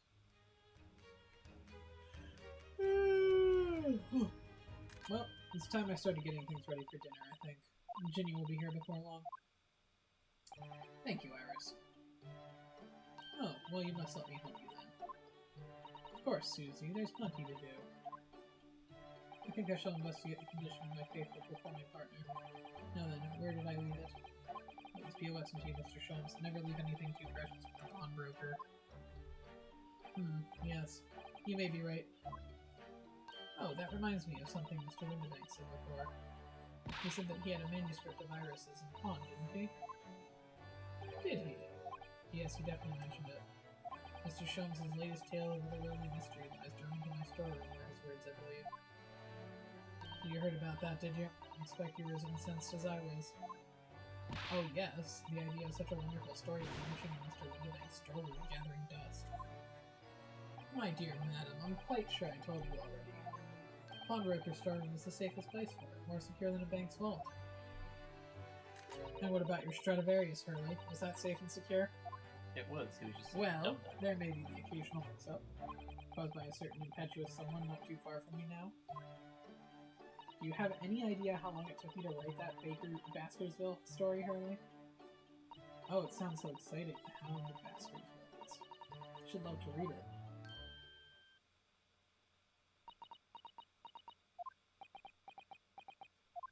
What? Ah. What's going on here? Why does it feel like an icy chill just swept through the room? Susie, what did you just say? You said The Hound of Baskersville. It's the But title. how could you know the full title? Well, that's because Miss Susato is such a great fan of all the stories about Mr. Sholmes, of course. But Bruno, The Hound of Baskersville has never been published. When I showed Hurley the manuscript, he told me that I wasn't allowed to publish it yet. I don't understand. That's why he said that he'd keep it safe until it was the right time for the story to be made public, you see. So that's why the manuscript's at Winterbank's. And yet, how could Susie here know its title? Well, Hurley, what's going on? That's what's going to be in the telegram. Ah. What is it, Mr. Sholmes? It would appear our guest has arrived. Hi. Miss Lestrade. This was a bad idea. I knew I weren't welcome. I'm going. She's fucking gone.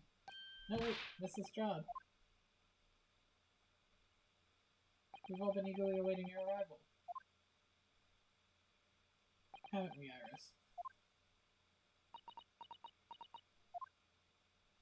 Oh yes, just wait there, Jimmy. We'll have everything ready in a jiffy. Come along, Susie. Right, of course. It's a pleasure to see you here, Miss Lestrade. Please, make yourself at home. Don't stand in the doorway, my dear girl. Come along in. What say you to some Mendelssohn? I won't take no for an answer. Metal Summit is then. Yeah. Cat! Cat. He's got a bow tie. Ah. Wagai. That evening, Iris prepared us all a meal that was quite even more delicious than usual. Mr. Sholmes' violent performance was in no way meddlesome, and Gina, as we came to call her, taught us all how to steal things from one another without being noticed. Everyone thoroughly enjoyed themselves well into the night. And then have things stolen. Yes. You know what I just realized? If Sholmes stabbed that music box disc into his toffee, there's some blood in that toffee. I hope he didn't eat it.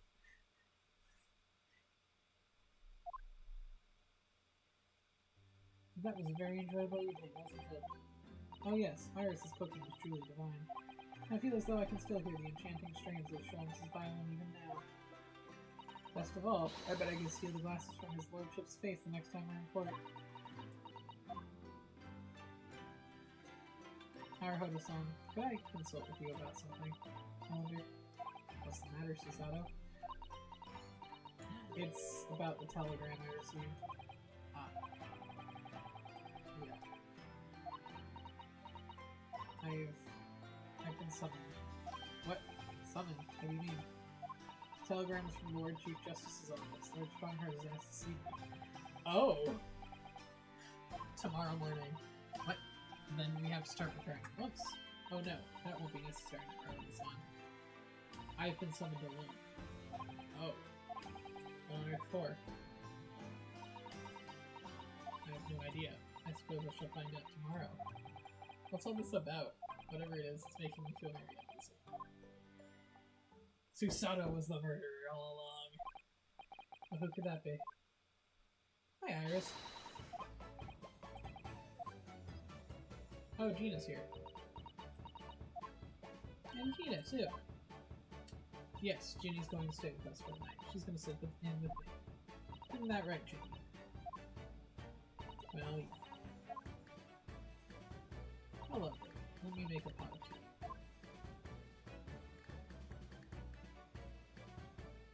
You know, I've learned so much today. Oh, what in particular? Be brief. All those things Ginny showed us. Wasn't it wonderful? Ah, you mean all those pickpocketing techniques. We had fun trying them out on each other, didn't we?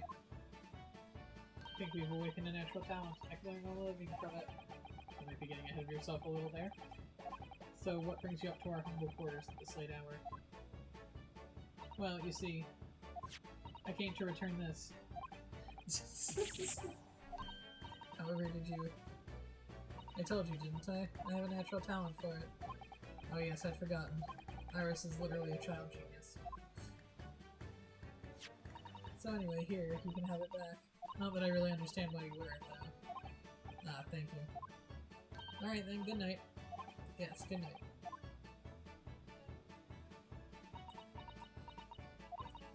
So this is your office, is it? What do you think, Ginny? I think I wouldn't fancy any chances with a lawyer with places in... what lives in place like this. Yeah, me too. Seems as though Iris here still has something she'd like to talk about. I know what this is going to be about.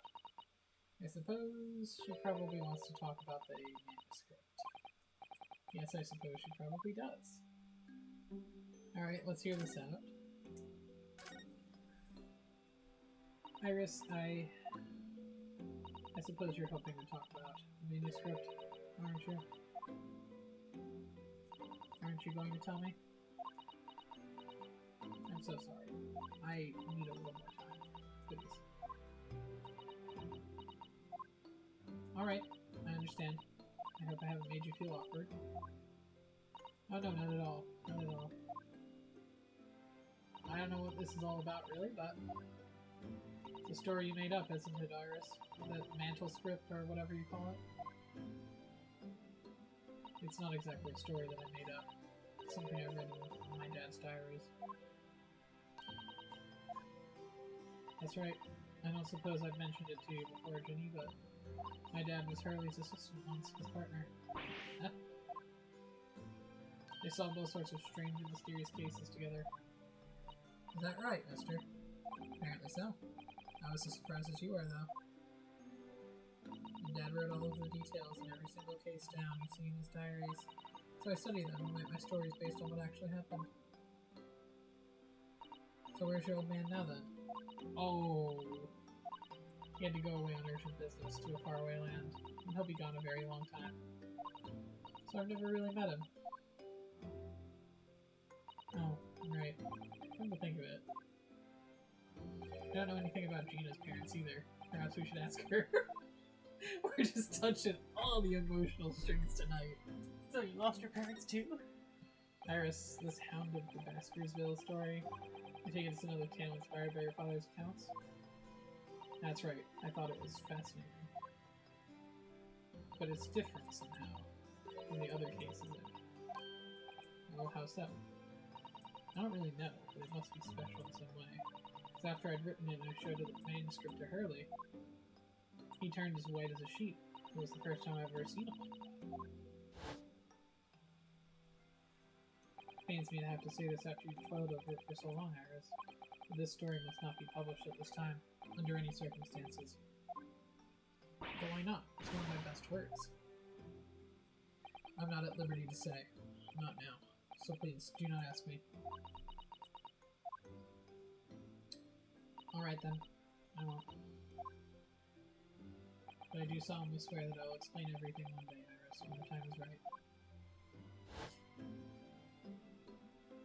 That's how the manuscript came to you, Mr. Windenbank. Yep. Really said it had to be somewhere very safe. Really gets my goat, that does. He's treating you like a child. It's mean, so it's what it is, keeping secrets like that. I'm sure Mr. Sholmes isn't trying to be mean. If he said he wasn't at liberty to talk about it, I'm sure there must have been a very good reason. I think so too. You lot are too trusting for your own good. You can't pull the wool over my eyes. Sholmes is lying to Iris. I've bet my life on it. What? Really is lying to me? Is he lying if you just said, let's not talk about it right now? That's not lying, that's just hiding. Where's Gina? There she is. We'll finish Gina's combos and then call it any. So your parents. You realize I don't know anything about your parents, Gina. I ain't got any, have I? Never did have. Oh. Look, the East End's full of orphans like me. No one wants nothing to do with us from the minute we're born, not even our moms. You know what? This is another thing I think of with that is Dr. Doofus, where it's none of my parents show up to my birth. Yeah. But we all stick together. The older ones look after the little ones and make sure they get by. So that's why you're a pickpocket. Nah. Diving's my life, I love it. Get a kick out of it every time I listen to Pompous Idiot's verse. And that's how we afford to eat. I'm like Robin Hood, ain't I? That's how I see it. I do think about it sometimes, what it'd be like to have parents, I mean. I've always thought it would make everything right. But I haven't listened to what Irish just said. Sounds like having parents ain't always easy either. I mean, if you know you never had them, you don't feel like you're always wanting to meet them. Oof. Don't need to just rub it in Iris's face there. I do want to see Dad so much. Oh.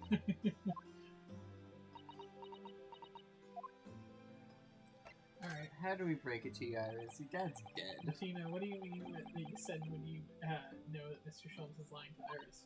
Well, he reckons he popped that manuscript or whatever, right? Well, come on, that's obviously a load of rubbish. Why would you think that, Gina? It's simple. If that story was really an old Windenbank storeroom, there's no way someone from halfway around the world, in other words, you, could know about it. Oh. Ah. Sorry, Iris, but if you ask me, he sold it. Without telling you. Hurley would never do something like that. I'm sure of it. Ha! Grown-ups do a lot worse than that, believe me. Barefaced liars, all of them. You ain't realized it yet. I'm telling you, that mantle script ain't at Winterbanks. You'd soon see if you had a look. Even if you think you can trust him, I don't. That Sholmes is a liar like the rest of them. If I'm honest, I have wondered if Hurley's telling me the truth sometimes. See? Oh, but I don't mean I think he sold it. I mean that I sometimes wonder if he might have hidden the manuscript somewhere I don't know. Even though it's wrong of me to doubt it. Don't be too hard on yourself, Iris.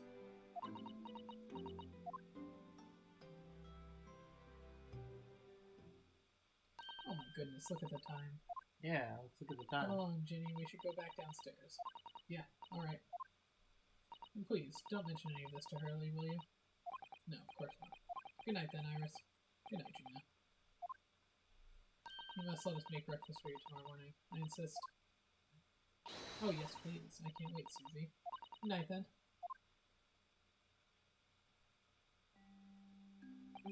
Iris, sure is easy to forget, isn't it? Sometimes she speaks just like an adult. Deep down, she's still just a child. A child with a PhD. Yes. Well, I think it's time I turned in for the night too, Naruhodo-san.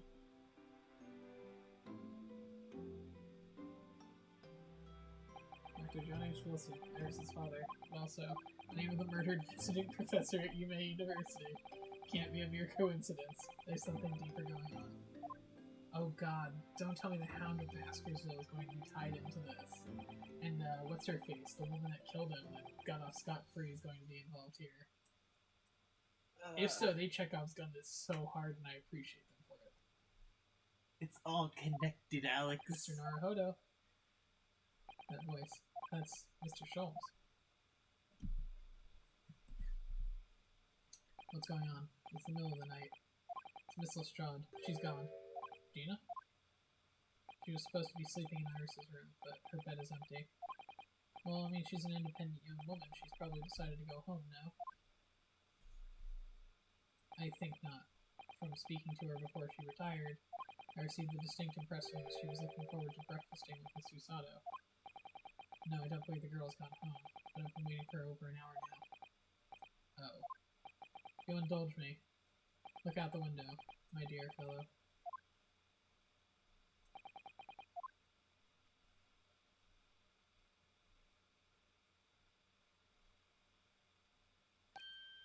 She's breaking into Winterbanks.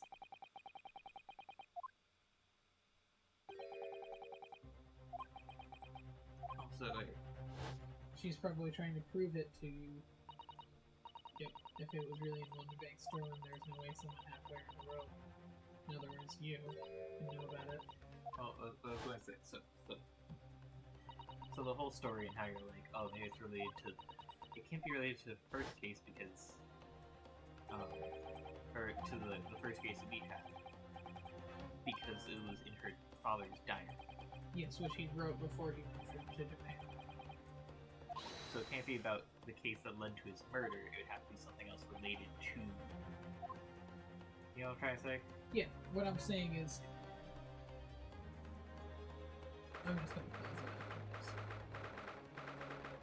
Because we're fast approaching the same time in game as we are actually. Sure.